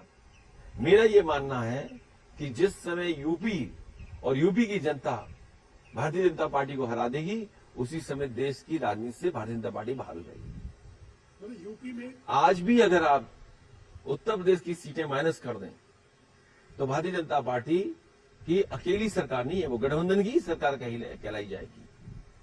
इसलिए भूमिका उत्तर प्रदेश की बड़ी होगी। इसी मैंने बार बार कहा कि जो दल बीजेपी को हराना चाहते हैं वो समाजवादी पार्टी का साथ दें। बड़े दिल से समाजवादी पार्टी ने हमेशा समझौता किया, साथ लाने का काम किया। हमें उम्मीद है इस बड़ी लड़ाई में, जहां लोकतंत्र को, संविधान को बचाना है, देश को उस रास्ते में भारतीय जनता पार्टी ले जा रही है जहां मानवता खत्म होती जा रही है। आप देखिए उत्तर प्रदेश में क्या हालत है। उत्तर प्रदेश में क्या हालत हो गई कानून व्यवस्था की। बड़े पैमाने पर जो रोजगार देने की बात कर रहे थे, आज रोजगार भटक रहे हैं। आंकड़े ऐसे दिखाते हैं जिससे कि सभी नौजवानों को नौकरी और रोजगार मिल गया। बड़े बड़े आयोजन किए गए, यहाँ पर देश के प्रधानमंत्री आए, देश के राष्ट्रपति आए, लेकिन आज वो निवेशक कहाँ है, इन्वेस्टर्स कहाँ है पर है? इन्वेस्टमेंट तो नहीं आया जमीन पर। अगर इन्वेस्टमेंट का भरोसा नहीं है और बाहर लगातार लोग जा रहे हैं, विदेश जा रहे हैं बाहर, और भारत छोड़कर के उद्योगपति जा रहे हैं, तो क्या उम्मीद करोगे कि निवेशक आएंगे? इसलिए जहां उत्तर प्रदेश को धोखा दिया बीजेपी ने, उत्तर प्रदेश इस बात तैयार है भारतीय जनता पार्टी को सबक सिखाने के लिए। तो आप नाम नहीं ले रहे हैं कांग्रेस और मायावती का, न्योता दे रहे हैं इनको कि आप आए बीजेपी को? मैं कोई इतना बड़ा लीडर नहीं हूं कि न्योता दूं। जो लोग इस प्रयास में, इस काम में साथ लाने में काम कर रहे हैं, मुझे उम्मीद है कि वो लोग साथ लाने का प्रयास करेंगे। गुरेज नहीं है इन दोनों के आने से, साथ मिलने से। आप चाहते हैं मैं केवल समाजवादी पार्टी उत्तर प्रदेश में कैसे भारतीय जनता पार्टी का मुकाबला करे, उस दिशा में लगातार काम कर रहा हूँ। पर किसी विपक्षी पार्टी को शामिल करने, साथ आने पे गुरेज नहीं आपको? मैंने कहा जिसको आना है बड़े दिल से आए, बड़े दिल से साथ दिया है, कोई भी हो, उसमें कोई भी दल हो सकता है। हम किसी दल को मना नहीं कर रहे, लेकिन अपनी तरफ से मत चला देना कि मैंने सबका स्वागत कर दिया, सबको बुला लिया। तो उसमें कोई रिजर्वेशन आपकी? कोई रिजर्वेशन नहीं है मेरा। सबका स्वागत नहीं आपको? मैं सबका स्वागत है, बड़े दिल से आए सब पार्टियां विपक्ष की। जो दल आना चाहता है समाजवादी पार्टी के साथ, खुले मन से, बड़े दिल से, और भारतीय जनता पार्टी को हराने के लिए ना है, कुछ स्वार्थ छोड़ देना चाहिए अपने देश के सवाल पर। उसमें कांग्रेस और मायावती? मैं किसी दल के बारे में कुछ नहीं कर, सबके बारे में बात कर रहा मैं सबके बारे में बात कर रहा हूँ जी। तो लेकिन अखिलेश जी, बात हुई यूपी की, दूसरी बात हुई कि आपके विपक्षी पार्टियों की, अरविंद केजरीवाल, दिल्ली और पंजाब में उनकी सरकार है, दोनों जगह कांग्रेस को हरा के आए। वो कह रहे हैं कि आप कांग्रेस और दिल्ली छोड़ दीजिए। कांग्रेस को कह रहे हैं हम मध्य प्रदेश, राजस्थान में चुनाव नहीं लड़ेंगे। तो ये तो पहले से ही उन्होंने दावा पेश कर दिया कि भैया हमारी टेरिटरी में घुसो मत कांग्रेस को, तो शर्त लगा दी पहले से ही। तो ये कैसे पॉसिबल होगा? और कांग्रेस चाहती है कि ये सवाल न्यूज रूम के नहीं है, ये सवाल हमारे आपके नहीं है। ये जब कभी भी बैठक होगी लीडर्स की, उस समय की चर्चा का सवाल है। और हम लोग तो देखते हैं इधर कि जहां न्यूज रूम कॉमेडी रूम भी बन गए हैं। आप न्यूज चैनल पे देखिए क्या कॉमेडी हो रही है। तो इसलिए ये कुछ चीजें हैं, लीडर्स को आपस में बातचीत करने पर छोड़ दीजिए। जैसे बंगाल की बात कर लीजिए, बंगाल में लेफ्ट को हरा करके ममता बनर्जी है, वो लेफ्ट को पसंद नहीं करती है। अधीर रंजन चौधरी कांग्रेस के ममता बनर्जी के खिलाफ मोर्चा जो बात आप चैनल पर हमारे आपके बीच में करना चाहते हैं, ये बात लीडर्स पे छोड़िए आप, कि लीडर्स अपने आप को और एक दूसरे के सामने कैसे बात रखेंगे। लेकिन आपको लगता है कि सहमति हो जाएगी, सब डिफरेंसेस खत्म? देखिए, मैं उत्तर प्रदेश के बारे में कह सकता हूँ, समाजवादियों की हमेशा कोशिश रही है और हमेशा कोशिश करेंगे, क्योंकि जो सवाल किसान के सामने खड़े हैं, मान लीजिए गन्ने का भुगतान नहीं है तो कौन गन्ने का भुगतान दिलाएगा? ये सरकार कहती थी 14 दिन में दे देंगे, आज भी किसानों का पैसा बकाया है। ये सरकार कहती थी हम आय किसानों की दोगुनी कर देंगे। एक भी मंडी अगर बनाई हो उत्तर प्रदेश में पिछले 6 साल में उत्तर प्रदेश सरकार ने, तो ये बताइए आप, एक भी जिला अस्पताल बनाया हो या जिला अस्पताल को ऐसा बना दिया हो कि गरीब का और गांव में रहने वालों का इलाज हो जाए। जो व्यवस्था हम लोगों ने दी थी, मान लीजिए एम्बुलेंस की, वो व्यवस्था खराब कर दी। पुलिस को क्या बना दिया। अभी तक उत्तर प्रदेश में कार्यवाहक डीजीपी है। मुझे तो ये लगता है कि सब जो डब्बे हैं वो सब अपने आप को इंजन समझ रहे हैं, और उसका परिणाम देखिए, उत्तर प्रदेश को भुगतना पड़ रहा है। अभी तक डीजीपी नहीं परमानेंट है, जहां सरकार को, मुख्यमंत्री को, मैं चैनल का इंटरव्यू देख रहा था, अधिकारी आकर के डिफेंड कर रहे थे सरकार को। आखिरकार अधिकारी किसका कहना मान रहे थे? मुख्यमंत्री जी का कहना मान रहे थे। मुख्यमंत्री जी को आकर के जवाब देना चाहिए, क्योंकि मुख्यमंत्री जी जवाब नहीं देना चाहते हैं, इसलिए अधिकारियों को भेज रहे हैं। और अधिकारी इसलिए मजबूरी में काम करते हैं। हमारी सरकार हो, आपकी सरकार हो, किसी और की सरकार हो, अधिकारी तो काम करेंगे नहीं करेंगे। आखिरकार उन अधिकारियों से गलत काम कौन करवा रहा है? वो भारतीय जनता पार्टी की सरकार है, और उसका परिणाम देखिए, 50 किलो चांदी लूट के ले जा रही है पुलिस। उनके सांसद थाने में घुस करके पिटाई कर रहे हैं, अपहरणकर्ताओं को उठा ले जा रहे हैं। अपहरणकर्ता जो थे, जिन पे आरोप था, उनको बचाने के लिए चौकी में पुलिस को पीटा। लेकिन वो तो कह रहे हैं कानून व्यवस्था की स्थिति ऐसी मजबूत कर दिया है कि माफियाओं को मिट्टी में मिला दिया हमने। देखिए, सवाल वो नहीं है, इसीलिए मैं कह रहा हूं कि जो काम मुख्यमंत्री करा रहे हैं वो अधिकारियों से क्यों डिफेंड कर रहे हैं? क्या जो कैमरे के सामने गोली मारी जाए, ये आपको कानून व्यवस्था की वाहवाही मिलेगी? इससे आपको, आपके कैमरे के सामने गोली चल जाए, आप वाहवाही करेंगे? आपका गवाह सरकार की सिक्योरिटी में मारा जाए और सरकार की सिक्योरिटी मारी जाए, आप उसको कानून व्यवस्था बोलेंगे? आप कानून व्यवस्था ही क्यों नहीं बोलते हैं आप? ये चांदी चुरा के ले जा रही है पुलिस, कार्यवाहक डीजीपी, यही कानून व्यवस्था है आपकी? और उन बेईमान कई भ्रष्ट अधिकारी बैठे हुए हैं जो पूरे उत्तर प्रदेश को लूट रहे हैं, ये कानून व्यवस्था मानी जाएगी? तो कानून व्यवस्था क्या है? महिलाएं, बेटियों के साथ जो हो रहा है उत्तर प्रदेश में, आज कैमरे पे कैद है। कोई, मैं वो बात नहीं कह रहा हूं जो मैं बनावटी कह रहा हूं। आप लगातार देखिए क्या खबरें आ रही उत्तर प्रदेश में, और तब आ रही है खबरें जब चैनलों को और अखबारों को न जाने कितना बजट दिया जा रहा है। इतना बजट दिया जा रहा है, अभी तक की पूर्व सरकारों ने किसी चैनल को, किसी अखबार को इतना बजट नहीं दिया होगा जितना ये सरकार दे रही। उसके बाद भी खबरें आ रही हैं, सोचिए आप। तो क्या कानून व्यवस्था होगी यहाँ पर? और फिर इन्होंने बड़े बड़े आयोजन किए थे निवेशकों के, आएंगे निवेशक, कारोबार होगा, उद्योग चलेंगे। कहां गए निवेशक? जमीन पर तो कुछ नहीं पहुंचा। लेकिन कानून व्यवस्था के नाम से अखिलेश जी चुनाव जीतते जा रहे हैं। लेकिन सवाल सबसे बड़ा, फिर हम चुनाव की बात करें क्योंकि चुनावी साल है, क्या प्रधानमंत्री के चेहरे को लेकर के विपक्ष को उतरना चाहिए या चुनाव के बाद? क्योंकि शरद पवार जी ने भी कहा है, फारूक अब्दुल्ला ने कहा, पहले चुनाव तो जीत लो, इस स्थिति में तो हो कि आप प्रधानमंत्री तय कर सकें। तो बिना चेहरे के 2024 में उतरना आपको लगता है बेहतर होगा या चेहरा होना चाहिए? देखिए, सवाल ये नहीं है कि चेहरा कौन हो, सवाल ये है कि बीजेपी पहले हटे और चेहरा अपने आप आता है।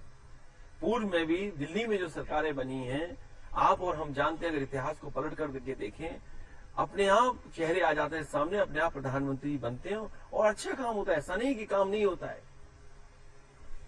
इसीलिए मैं कह रहा हूं कि सरकार हटे, बीजेपी हटे, दूसरी सरकार बने, चेहरा अपने आप आ जाएगा।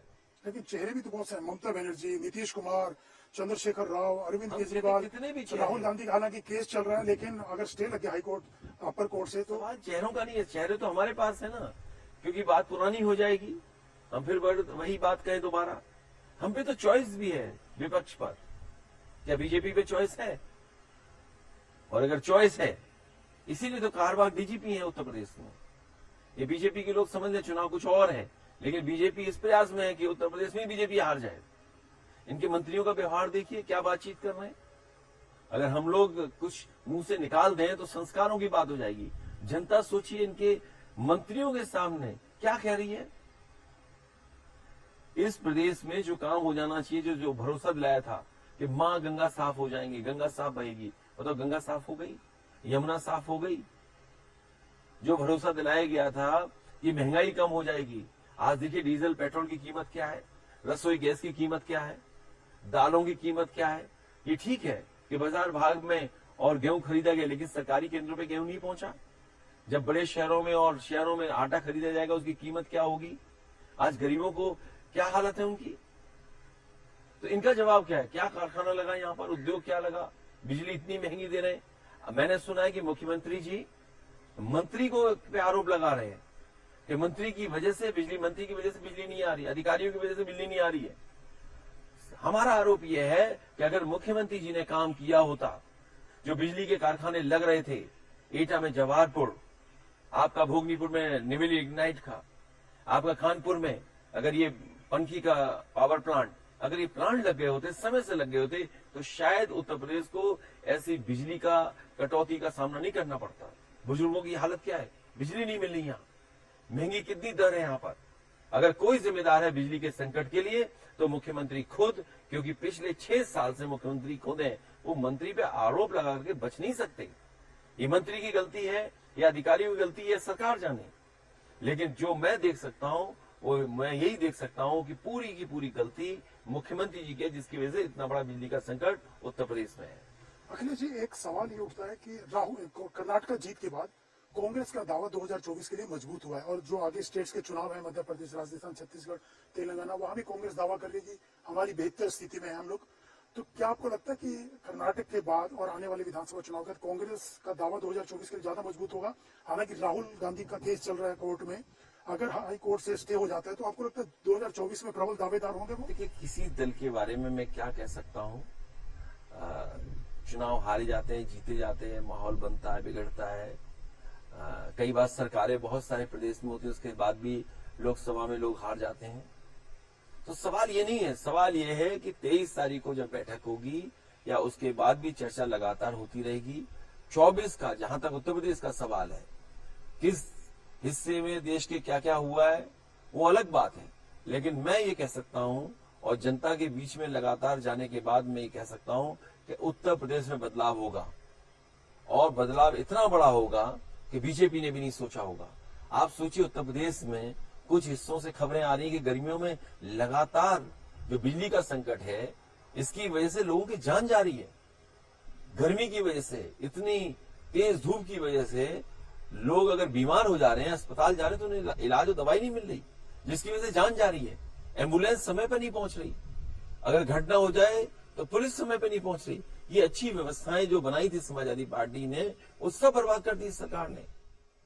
तो अखिलेश जी, आप कह रहे हैं कि यूपी से बदलाव होगा, बीजेपी जाएगी, तो आपको लगता है कि सब साथ आ जाएं तो आसान हो जाएगा आपके लिए बीजेपी को हटाना, या अकेले इस दम पे है समाजवादी पार्टी की हटा सकती है, या सबको सहयोग करे जो बीजेपी जो बीजेपी को हटाना चाहते हैं वो समाजवादियों का भी साथ दें। अच्छा, एक सवाल ये है अखिलेश जी, भारत जोड़ो यात्रा को लेकर कांग्रेस हमेशा कहती है कि उससे बहुत फायदा हुआ कांग्रेस को, राहुल गांधी की इमेज बदल गई, जो पप्पू कहा जाता था उनको, वो इमेज बदल गई है। आप भी मानते हैं कि भारत जोड़ो यात्रा से राहुल गांधी की इमेज में बदलाव हुआ है, फायदा हुआ है कांग्रेस को? बीजेपी बहुत समझदार पार्टी है, वो अपनी इमेज बनाने के लिए और दूसरे की इमेज खराब करने के लिए हजारों करोड़ रुपए खर्च करती है। सुनने में आ रहा है कि भारतीय जनता पार्टी ये बड़ा प्लानिंग के साथ बड़े प्रोफेशनल्स को नौकरी पे रख करके और बड़ा आईटी सेल क्रिएट कर करके वो ये काम करते हैं। तो किसकी छवि खराब करनी है और अपनी छवि सुधारनी है, बीजेपी इसी पे खर्चा काम ज्यादा कर रही है। मतलब राहुल की इमेज में कोई फर्क पड़ा नहीं पड़ा? देखिए, मैं कोई बहुत बड़ा वो नहीं हूं कि मैं किसी की इमेज के बारे में कहूं, क्योंकि बाद में अगर आज कहूंगा आपसे तो पता नहीं क्या कहानी बना देंगे आप। इसलिए मैं अपने ही स्टैंड पर रहूंगा कि उत्तर प्रदेश में भारतीय जनता पार्टी को हटाने के लिए समाजवादी पार्टी लगातार कोशिश करती रहेगी। अखिलेश जी, बीच में अभी चंद्रशेखर राव ने अभी 2 दिन पहले बयान दिया है, नागपुर में उन्होंने अपना कार्यालय खोला था कि दलित प्रधानमंत्री होना चाहिए। जैसे ओबामा अमेरिका के राष्ट्रपति बने थे, तो ऐसे भारत में भी कोई दलित प्रधानमंत्री होना चाहिए। बीच बीच में कई बार चर्चाएं भी हुई हैं और एक बार मायावती का नाम भी चला था इलेक्शन के दौरान की उनको प्रधानमंत्री पद का दावेदार होना चाहिए, उनको चेहरा बनाना चाहिए। आपको लगता है कि दलित प्रधानमंत्री? अगर उन्होंने ऐसा सुझाव दिया है, मेरी बातचीत होती है, मैं जरूर उनसे पूछूंगा ऐसा सुझाव क्यों दिया है। तो नहीं होना चाहिए दलित? नहीं, ये बातें लीडर्स पे छोड़ दीजिए। मैंने अभी आपसे कहा कि हमारा आपका ये डिस्कशन नहीं है, ये लीडर्स का डिस्कशन है कि वो क्या फैसला लेते हैं, क्या बातचीत में किसका नाम आगे करते हैं, भविष्य में कौन बनेगा, ये मैं नहीं कह सकता। अखिलेश जी, एक चीज और बात हो रही है फार्मूले की कि 1 सीट 1 उम्मीदवार, जो चर्चा में आया नीतीश कुमार जी की तरफ से ये प्रपोजल दिया गया। आपको लगता है कि इस पे सहमति हो सकती है और बाकी पार्टियां जहां पे जो मजबूत है, वहां जो पार्टी मजबूत है उनके उम्मीदवार उतारे जाएं और जो कमजोर है वहां उनको समर्थन दें? अगर इस तरह के कुछ फार्मूले आ रहे हैं, आजकल तो इलेक्शन हैंडल करने के लिए, इलेक्शन मैनेजमेंट के लिए बड़े बड़े प्रोफेशनल्स हैं, हो सकता है कुछ इस तरह का सुझाव हो, उनके पास डेटा कुछ इस तरह का हो, यूपी का भी डेटा देखा हो, तो उसमें अगर इस तरह का कुछ है तो देखा जाएगा, बातचीत के दौरान उसमें बात निकलेगी। मतलब ये प्रपोजल है सामने? नहीं, मेरी जानकारी में नहीं है, मैं तो अखबार में पढ़ रहा हूँ या कभी कभार मैं टीवी पे सुनता हूँ, लेकिन मुझसे व्यक्तिगत इस तरह के फार्मूले के बारे में किसी ने नहीं कहा। लेकिन अखिलेश जी, जितने भी सर्वे विश्लेषण आए हैं उसमें नरेंद्र मोदी को बहुत ऊपर दिखाया गया है, बाकी विपक्षी जो पार्टियों के नेता बहुत नीचे हैं प्रधानमंत्री की अगर बात की जाए चेहरे के तौर पर, तो कैसे उनको टक्कर दे पाएगा विपक्ष? स्वाभाविक है, सरकार उनकी है, सर्वे करने वाली टीम उनकी है, तो स्वाभाविक वो नंबर 1 पे ही रहेंगे। लेकिन मैं तो ये जानता हूं इतना सा कि जिस हाईवे पर हरकुलस हवाई जहाज से उतरे थे वो समाजवादियों की डिजाइन हाईवे था, और समाजवादियों ने अगर वैसा डिजाइन न किया होता तो शायद देश के प्रधानमंत्री हरकुलस लेकर के ऐसे एक्सप्रेसवे पे नहीं उतर पाते। हम तो इतना ही जानते हैं बस। अखिलेश जी, अगर विपक्ष एकजुट नहीं हुआ, अगर नहीं सहमति बनती, क्योंकि बहुत बार ऐसी चीजें होती हैं, हर 2019 में भी कोशिश की गई थी, पहले भी कोशिशें होती रही, अगर विपक्ष एकजुट नहीं हुआ तो मोदी को हरा पाएगा विपक्ष एकजुट नहीं? मैंने आपसे कहा कि पहले चैनल पे कह चुका हूं कि पीडीए हराएगा एनडीए को, और मैंने पीडीए का फुल फॉर्म भी बताया था। पिछड़े दलित अल्पसंख्यक मुसलमान भाई इस सब मिलकर के भारतीय जनता पार्टी को इसलिए हराएंगे क्योंकि भारतीय जनता पार्टी ने जो नारा दिया था सबका साथ सबका विकास, ये इन्होंने धोखा दिया है, ठगा है। क्योंकि जब तक बराबरी नहीं होगी तब तक सबका साथ कैसे होगा? हम तो ये कहेंगे सबको ठगो और सबका क्या है, सबका साथ सबका विकास तो है ठग का साथ ठग का विकास। ये ऐसी पॉलिसी चलेगी?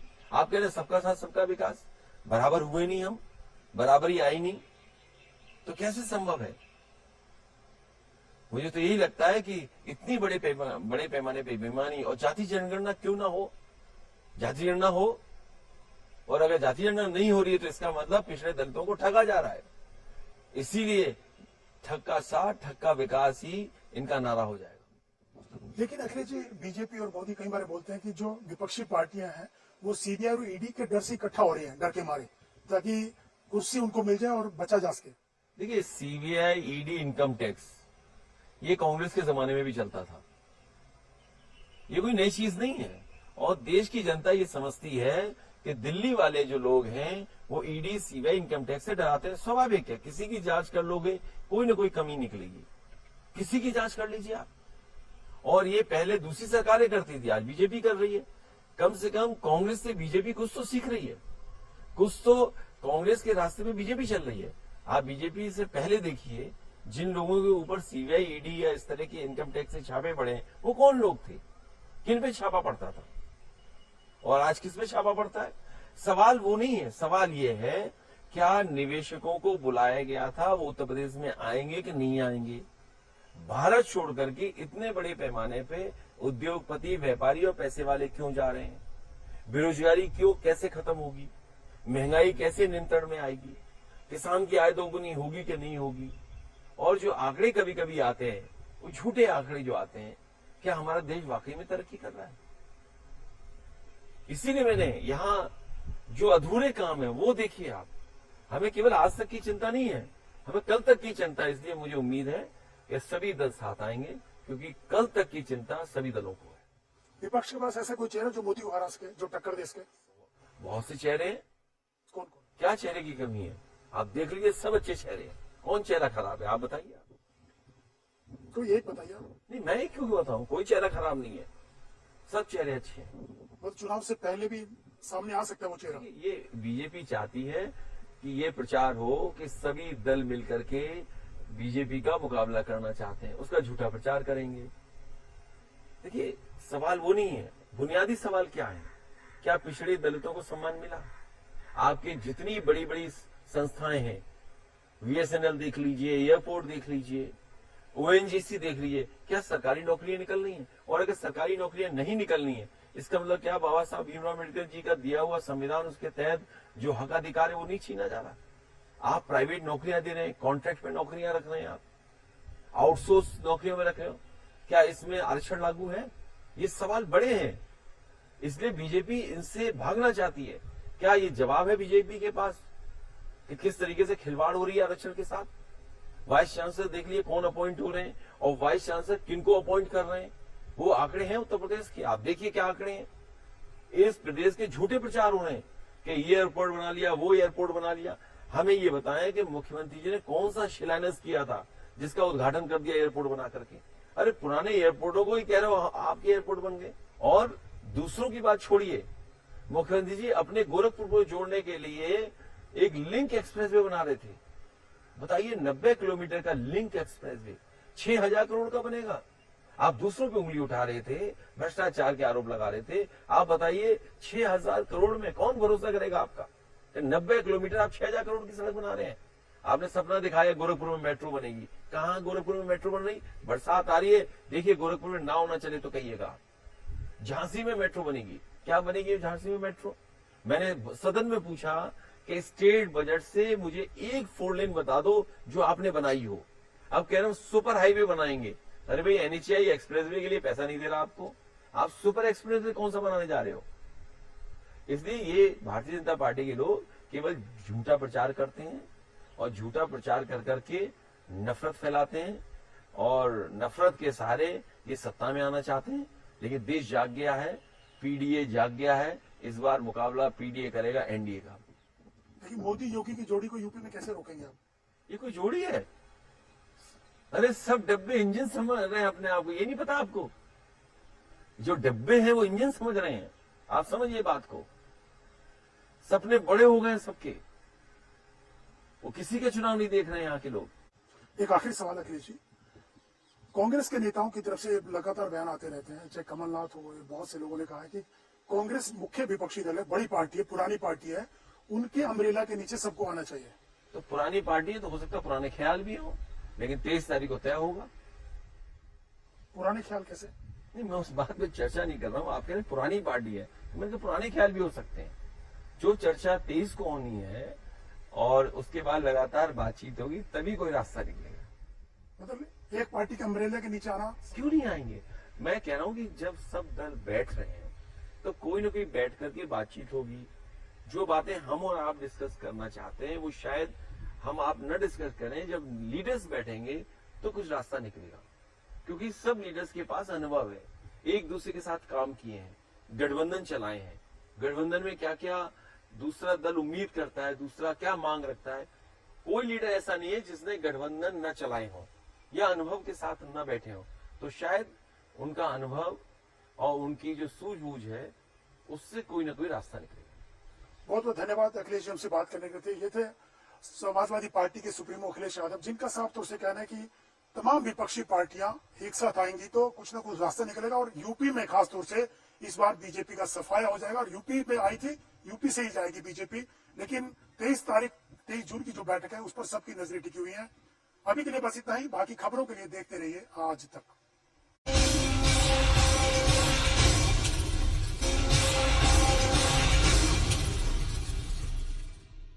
2024 के लोकसभा चुनावों को लेकर के विपक्ष एकजुट होने की कोशिश कर रहा है। इसी सिलसिले में 23 जून को पटना में बैठक भी बुलाई गई है। इस बैठक में क्या सहमति बनेगी साथ मिलकर चुनाव लड़ने को लेकर के? अगर सहमति बनती है तो विपक्ष का प्रधानमंत्री पद के उम्मीदवार कौन होगा या बिना चेहरे के चुनाव में जाएंगे? इन्हीं तमाम मुद्दों पर बात करने के लिए हमारे साथ मौजूद है यूपी के पूर्व मुख्यमंत्री और समाजवादी पार्टी सुप्रीमो अखिलेश यादव। अखिलेश जी, आपका बहुत बहुत स्वागत है आज तक के इस कार्यक्रम में। मैं धन्यवाद देता हूं आपका, और आज तक को इसलिए धन्यवाद कि इस जगह बैठे जहां तक अधूरे काम दिख रहे हैं, भारतीय जनता पार्टी ने आज तक अधूरे कामों को पूरा नहीं किया। मैं आपका धन्यवाद देता हूं सफाई में आने के लिए। जी बहुत बहुत धन्यवाद अखिलेश जी। 2024 क्योंकि चुनावी ईयर है, 2024 की बात हो रही है, आप लोग भी 2024 की तैयारियों में मस्त हैं, लगे हुए हैं। क्या 2024 के चुनावों में विपक्ष एकजुट होकर के चुनाव लड़ेगा मोदी और बीजेपी को रोकने के लिए? क्या रोक पाएंगे?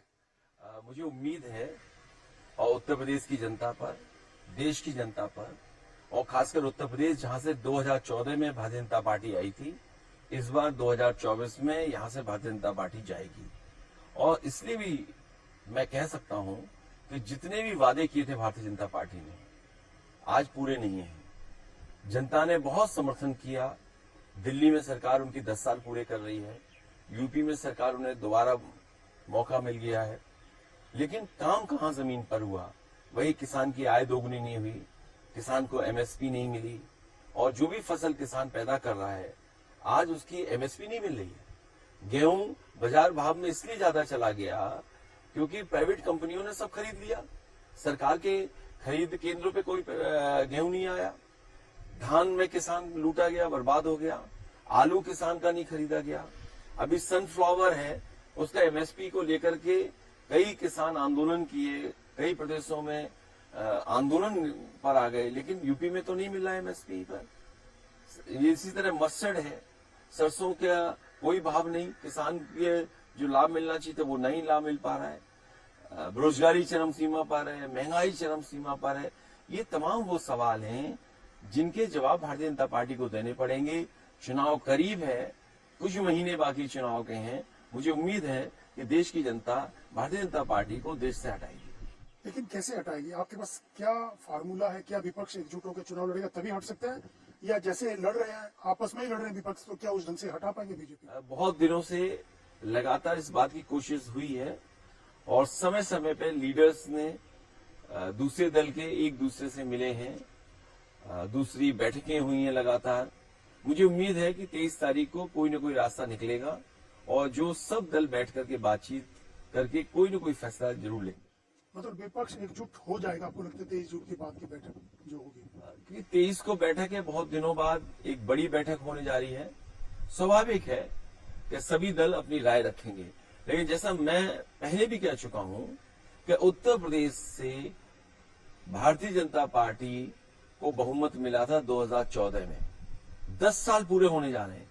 जब पीछे मुड़ करके देखेंगे, क्योंकि केवल हमें आज तक का नहीं देखना है, कल क्या भविष्य होगा, कल तक क्या होना है, वो कौन तय करेगा।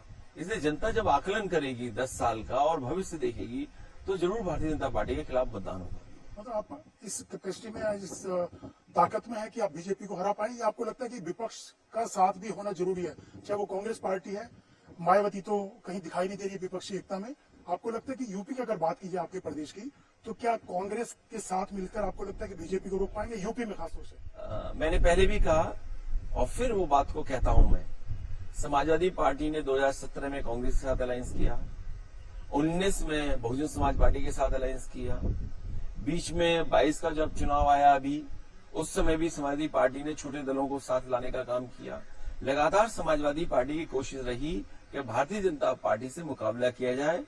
ये अलग बात है कि समाजवादी पार्टी को जो वोट मिलना चाहिए था, वोट में बढ़ोतरी हुई, लेकिन बीजेपी का मुकाबला नहीं कर पाई। लेकिन मैं आने वाले समय में ये कह सकता हूं कि सभी दल जो समाजवादी पार्टी के साथ जुड़ना चाहते हैं या भारतीय जनता पार्टी को हटाना चाहते हैं, वो बड़े दिल से आए और बड़ा दिल लेकर के समाजवादियों का समर्थन करें, सहयोग करें, जिससे कि समाजवादी पार्टी भारतीय जनता पार्टी का मुकाबला कर सके। तो आप उनका सम्मान भी करेंगे बड़े दलों में, क्योंकि छोटे दल तो आपके साथ हैं, जो आपने चुनाव अभी तक जितने राहुल गांधी है, मायावती है, आप चाहेंगे वो भी साथ हैं? अभी तक जितने गठबंधन समाजवादी पार्टी ने किए हैं, बड़े दिल से और ईमानदारी से गठबंधन चलाए हैं, गठबंधन का साथ दिया है और समाजवादी पार्टी के एक एक कार्यकर्ता नेता ने पूरा सहयोग किया, ईमानदारी से उनके पक्ष में मतदान कराए। हमें उम्मीद है इस बात की कि आने वाले समय में जिस तरीके से समाजवादी पार्टी ने बड़े दिल से उनको साथ ला करके काम किया था, इस बार वो भी बड़े दिल से समाजवादियों के साथ आएंगे और इस लड़ाई में आगे साथ देंगे। तो आप कांग्रेस हो, बहुजन समाजवादी पार्टी हो, उनका सम्मान रखेंगे लोकसभा चुनाव में? उनको जो उनका सम्मानजनक सीटें हैं वो दी जाएंगी आपकी तरफ से? अभी किस रूप में गठबंधन होगा, कौन से दल साथ आएंगे, ये भविष्य की बात है। लेकिन मैं अपनी समाजवादी पार्टी की तरफ से कह सकता हूं, समाजवादियों ने हमेशा बड़े दिल से लोगों को जोड़ा, साथ लाए, उनको जो सम्मान दे सकते हैं पहले भी सम्मान दिया। आने वाले समय में क्या परिस्थितियां बनेंगी, और परिस्थितियां यही बनती नजर आ रही हैं कि जो भी दल भारतीय जनता पार्टी को हराना चाहते हैं, वो जिस तरीके से समाजवादियों ने साथ लिया था उन्हें, उसी तरह समाजवादियों का साथ दें वो दल। मगर खास तौर से मैं फिर ये सवाल पूछता हूं आपसे, कांग्रेस और मायावती, आप चाहेंगे कि वो भी साथ हैं ताकि बीजेपी को रोका जा सके? मैं खासकर दोनों पार्टियों, क्योंकि छोटी पार्टियों के साथ तो आपने गठबंधन किया, क्योंकि कांग्रेस और बीएसपी को आपने कहा था कि उनके साथ एक्सपीरियंस अच्छा नहीं रहा, आप उसको भुला करके आगे बढ़ना चाहते हैं? कई बार लीडर्स जो आए हैं, जिनसे बातचीत हुई है, मैं समझता हूं 23 तारीख को जब बैठक होगी, इन बिंदुओं पर भी बात होगी और हो सकता है किसी न किसी के पास कोई बड़ा सुझाव हो, प्रपोजल हो। जब चीजें सामने आएंगी तभी मैं कुछ कह सकता हूँ। मतलब लेकिन साथ लेके चलने को तैयार है आप दोनों को? नहीं, मैंने तो ये कहा कि समाजवादियों का साथ दें बड़े दिल से बीजेपी को हराने के लिए, क्योंकि मुख्य रूप से समाजवादी पार्टी लगातार अपना संगठन और लगातार किस तरीके से वोट बढ़ाया जाए उस रास्ते पे काम कर रही है।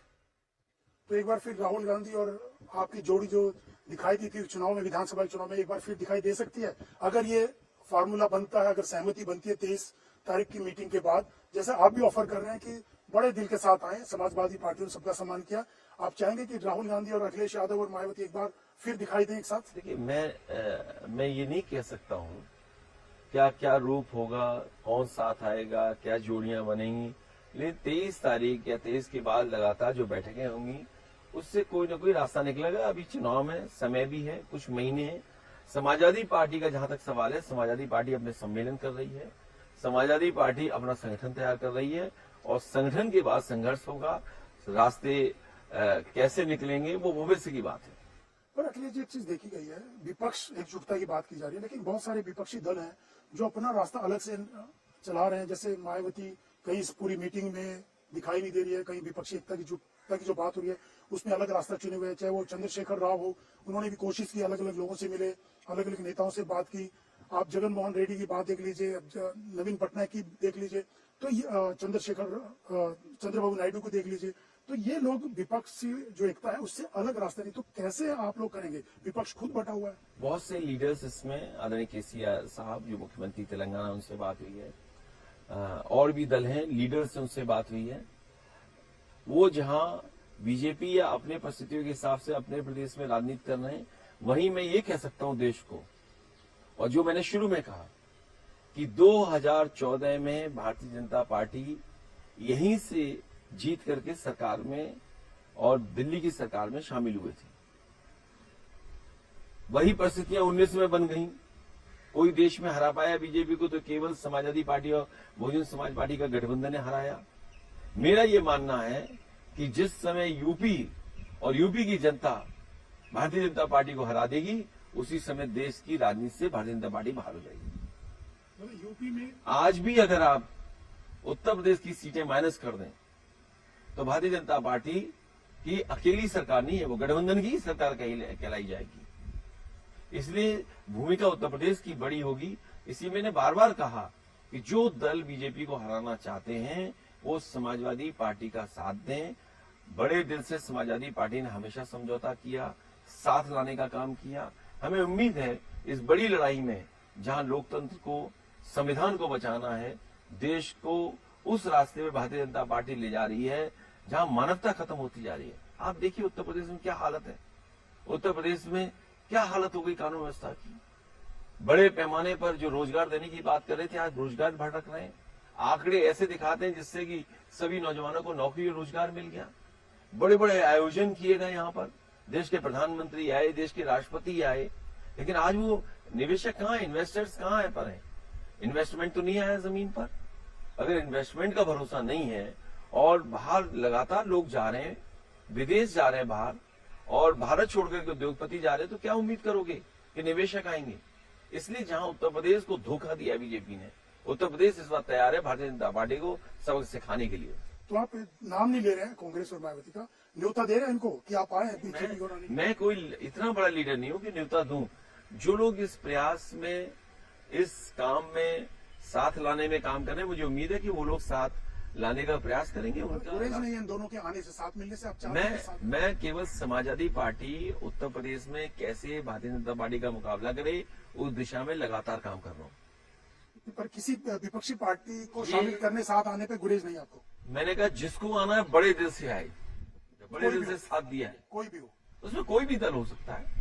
हम किसी दल को मना नहीं कर रहे, लेकिन अपनी तरफ से मत चला देना कि मैंने सबका स्वागत कर दिया, सबको बुला लिया।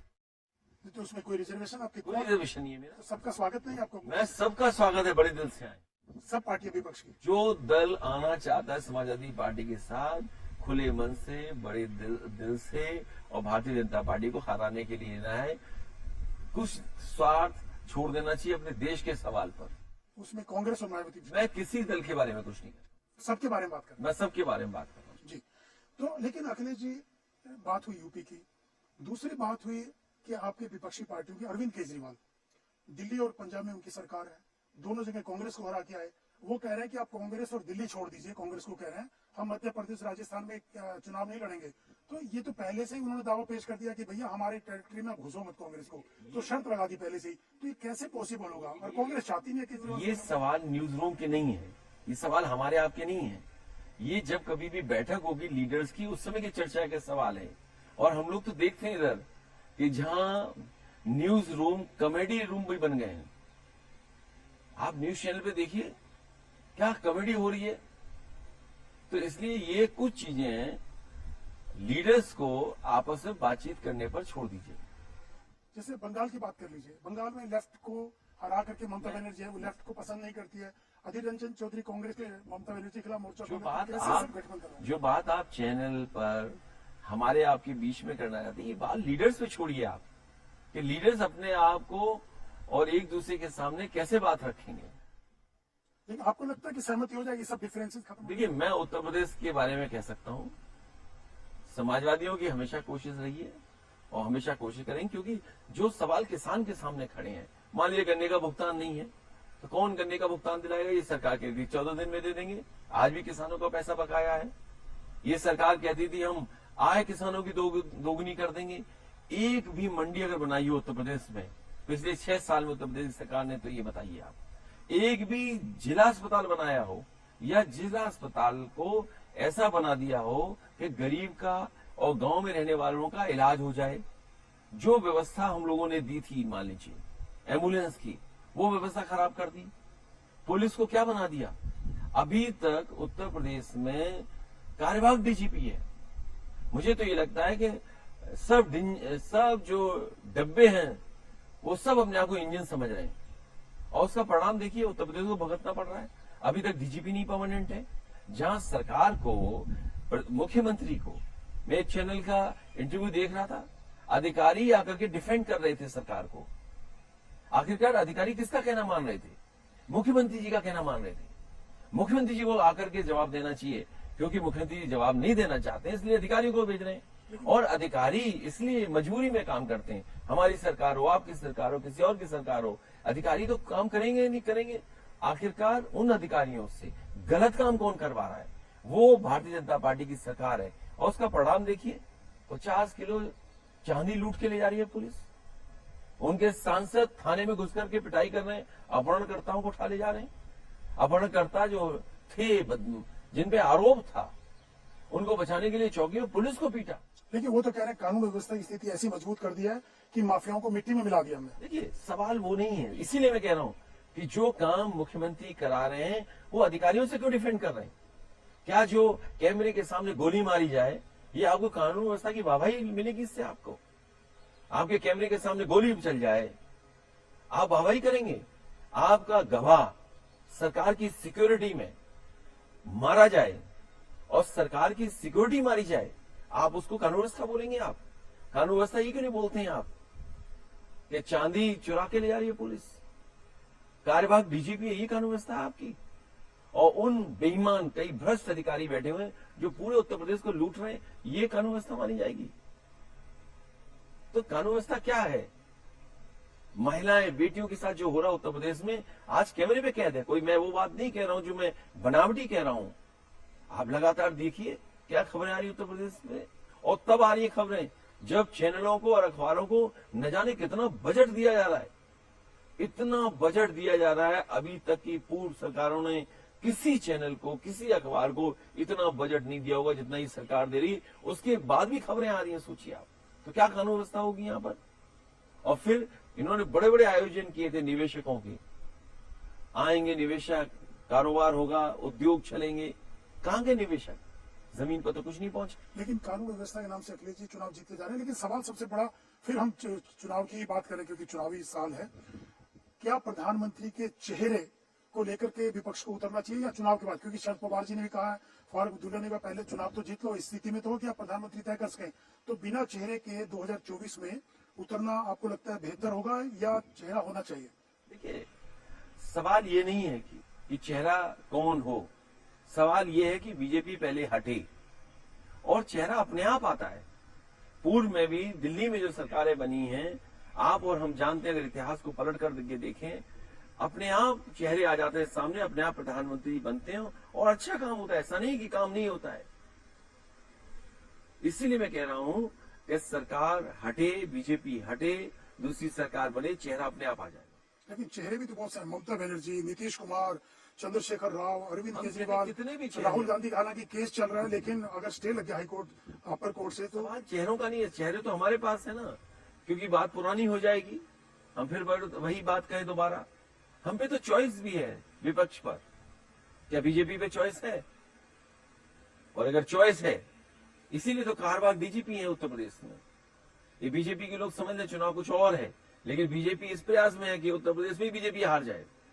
इनके मंत्रियों का व्यवहार देखिए, क्या बातचीत कर रहे हैं। अगर हम लोग कुछ मुंह से निकाल दें तो संस्कारों की बात हो जाएगी। जनता सोचिए इनके मंत्रियों के सामने क्या कह रही है। इस प्रदेश में जो काम हो जाना चाहिए, जो भरोसा दिलाया था कि मां गंगा साफ हो जाएंगी, गंगा साफ बहेगी, बताओ गंगा साफ हो गई? यमुना साफ हो गई? जो भरोसा दिलाया गया था कि महंगाई कम हो जाएगी, आज देखिए डीजल पेट्रोल की कीमत क्या है, रसोई गैस की कीमत क्या है, दालों की कीमत क्या है। ये ठीक है कि बाजार भाग में और गेहूं खरीदा गया, लेकिन सरकारी केंद्रों पे गेहूं नहीं पहुंचा। जब बड़े शहरों में और शहरों में आटा खरीदा जाएगा, उसकी कीमत क्या होगी? आज गरीबों को क्या हालत है उनकी। तो इनका जवाब क्या है? क्या कारखाना लगा यहाँ पर, उद्योग क्या लगा, बिजली इतनी महंगी दे रहे हैं। मैंने सुना है कि मुख्यमंत्री जी मंत्री को पे आरोप लगा रहे हैं कि मंत्री की वजह से, बिजली मंत्री की वजह से बिजली नहीं आ रही, अधिकारियों की वजह से बिजली नहीं आ रही है। हमारा आरोप यह है कि अगर मुख्यमंत्री जी ने काम किया होता, जो बिजली के कारखाने लग रहे थे, एटा में जवाहरपुर, आपका भोगनीपुर में निविल इग्नाइट का, आपका कानपुर में अगर ये पंखी का पावर प्लांट, अगर ये प्लांट लग गए होते, समय से लग गए होते, तो शायद उत्तर प्रदेश को ऐसी बिजली का कटौती का सामना नहीं करना पड़ता। बुजुर्गों की हालत क्या है, बिजली नहीं मिल रही यहाँ, महंगी कितनी दर है यहाँ पर। अगर कोई जिम्मेदार है बिजली के संकट के लिए तो मुख्यमंत्री खुद, क्योंकि पिछले 6 साल से मुख्यमंत्री खुद हैं। वो मंत्री पे आरोप लगा करके बच नहीं सकते। ये मंत्री की गलती है या अधिकारियों की गलती है, सरकार जाने। लेकिन जो मैं देख सकता हूँ, वो मैं यही देख सकता हूँ कि पूरी की पूरी गलती मुख्यमंत्री जी के, जिसकी वजह से इतना बड़ा बिजली का संकट उत्तर प्रदेश में है। अखिलेश जी, एक सवाल ये उठता है कि कर्नाटक जीत के बाद कांग्रेस का दावा 2024 के लिए मजबूत हुआ है, और जो आगे स्टेट्स के चुनाव है, मध्य प्रदेश, राजस्थान, छत्तीसगढ़, तेलंगाना, वहां भी कांग्रेस दावा कर रही थी हमारी बेहतर स्थिति में है हम लोग। तो क्या आपको लगता है कि कर्नाटक के बाद और आने वाले विधानसभा चुनाव का कांग्रेस का दावा 2024 के लिए ज्यादा मजबूत होगा? हालांकि राहुल गांधी का केस चल रहा है कोर्ट में, अगर हाई कोर्ट से स्टे हो जाता है तो आपको लगता है 2024 में प्रबल दावेदार होंगे वो? देखिए, किसी दल के बारे में मैं क्या कह सकता हूँ। चुनाव हारे जाते हैं, जीते जाते हैं, माहौल बनता है, बिगड़ता है। कई बार सरकारें बहुत सारे प्रदेश में होती है, उसके बाद भी लोकसभा में लोग हार जाते हैं। तो सवाल ये नहीं है, सवाल ये है कि 23 तारीख को जब बैठक होगी या उसके बाद भी चर्चा लगातार होती रहेगी। 24 का, जहां तक उत्तर प्रदेश का सवाल है, किस हिस्से में देश के क्या क्या हुआ है वो अलग बात है, लेकिन मैं ये कह सकता हूं और जनता के बीच में लगातार जाने के बाद मैं ये कह सकता हूं कि उत्तर प्रदेश में बदलाव होगा, और बदलाव इतना बड़ा होगा कि बीजेपी ने भी नहीं सोचा होगा। आप सोचिए, उत्तर प्रदेश में कुछ हिस्सों से खबरें आ रही है कि गर्मियों में लगातार जो बिजली का संकट है, इसकी वजह से लोगों की जान जा रही है। गर्मी की वजह से, इतनी तेज धूप की वजह से लोग अगर बीमार हो जा रहे हैं, अस्पताल जा रहे हैं, तो उन्हें इलाज और दवाई नहीं मिल रही, जिसकी वजह से जान जा रही है। एम्बुलेंस समय पर नहीं पहुंच रही, अगर घटना हो जाए तो पुलिस समय पर नहीं पहुंच रही। ये अच्छी व्यवस्थाएं जो बनाई थी समाजवादी पार्टी ने, वो सब बर्बाद कर दी सरकार ने। तो अखिलेश जी, आप कह रहे हैं कि यूपी से बदलाव होगा, बीजेपी जाएगी, तो आपको लगता है कि सब साथ आ जाएं तो आसान हो जाएगा आपके लिए बीजेपी को हटाना, या अकेले इस दम पे है समाजवादी पार्टी की हटा सकती है, या सबको सहयोग करे जो बीजेपी जो बीजेपी को हटाना चाहते हैं वो समाजवादियों का भी साथ दें। अच्छा, एक सवाल ये है अखिलेश जी, भारत जोड़ो यात्रा को लेकर भी कांग्रेस हमेशा कहती है कि उससे बहुत फायदा हुआ कांग्रेस को, राहुल गांधी की इमेज बदल गई, जो पप्पू कहा जाता था उनको, वो इमेज बदल गई है। आप भी मानते हैं कि भारत जोड़ो यात्रा से राहुल गांधी की इमेज में बदलाव हुआ है, फायदा हुआ है कांग्रेस को? बीजेपी बहुत समझदार पार्टी है, वो अपनी इमेज बनाने के लिए और दूसरे की इमेज खराब करने के लिए हजारों करोड़ रुपए खर्च करती है। सुनने में आ रहा है कि भारतीय जनता पार्टी ये बड़ा प्लानिंग के साथ बड़े प्रोफेशनल्स को नौकरी पे रख करके और बड़ा आईटी सेल क्रिएट कर करके वो ये काम करते हैं। तो किसकी छवि खराब करनी है और अपनी छवि सुधारनी है, बीजेपी इसी पे खर्चा काम ज्यादा कर रही है। मतलब राहुल की इमेज में कोई फर्क पड़ा नहीं पड़ा? देखिए, मैं कोई बहुत बड़ा वो नहीं हूं कि मैं किसी की इमेज के बारे में कहूं, क्योंकि बाद में अगर आज कहूंगा आपसे तो पता नहीं क्या कहानी बना देंगे आप। इसलिए मैं अपने ही स्टैंड पर रहूंगा कि उत्तर प्रदेश में भारतीय जनता पार्टी को हटाने के लिए समाजवादी पार्टी लगातार कोशिश करती रहेगी। अखिलेश जी, बीच में अभी चंद्रशेखर राव ने अभी 2 दिन पहले बयान दिया है, नागपुर में उन्होंने अपना कार्यालय खोला था कि दलित प्रधानमंत्री होना चाहिए। जैसे ओबामा अमेरिका के राष्ट्रपति बने थे, तो ऐसे भारत में भी कोई दलित प्रधानमंत्री होना चाहिए। बीच बीच में कई बार चर्चाएं भी हुई हैं और एक बार मायावती का नाम भी चला था इलेक्शन के दौरान की उनको प्रधानमंत्री पद का दावेदार होना चाहिए, उनको चेहरा बनाना चाहिए। आपको लगता है कि दलित प्रधानमंत्री? अगर उन्होंने ऐसा सुझाव दिया है, मेरी बातचीत होती है, मैं जरूर उनसे पूछूंगा ऐसा सुझाव क्यों दिया है। नहीं होना चाहिए दलित? नहीं, ये बातें लीडर्स पे छोड़ दीजिए। मैंने अभी आपसे कहा कि हमारा आपका ये डिस्कशन नहीं है, ये लीडर्स का डिस्कशन है कि वो क्या फैसला लेते हैं, क्या बातचीत में किसका नाम आगे करते हैं, भविष्य में कौन बनेगा, ये मैं नहीं कह सकता हूँ। अखिलेश जी, एक चीज और बात हो रही है फार्मूले की कि एक सीट एक उम्मीदवार, जो चर्चा में आया नीतीश कुमार जी की तरफ से ये प्रपोजल दिया गया। आपको लगता है कि इस पे सहमति हो सकती है और बाकी पार्टियां जहां पे जो मजबूत है वहां जो पार्टी मजबूत है उनके उम्मीदवार उतारे जाए और जो कमजोर है वहां उनको समर्थन दें? अगर इस तरह के कुछ फार्मूले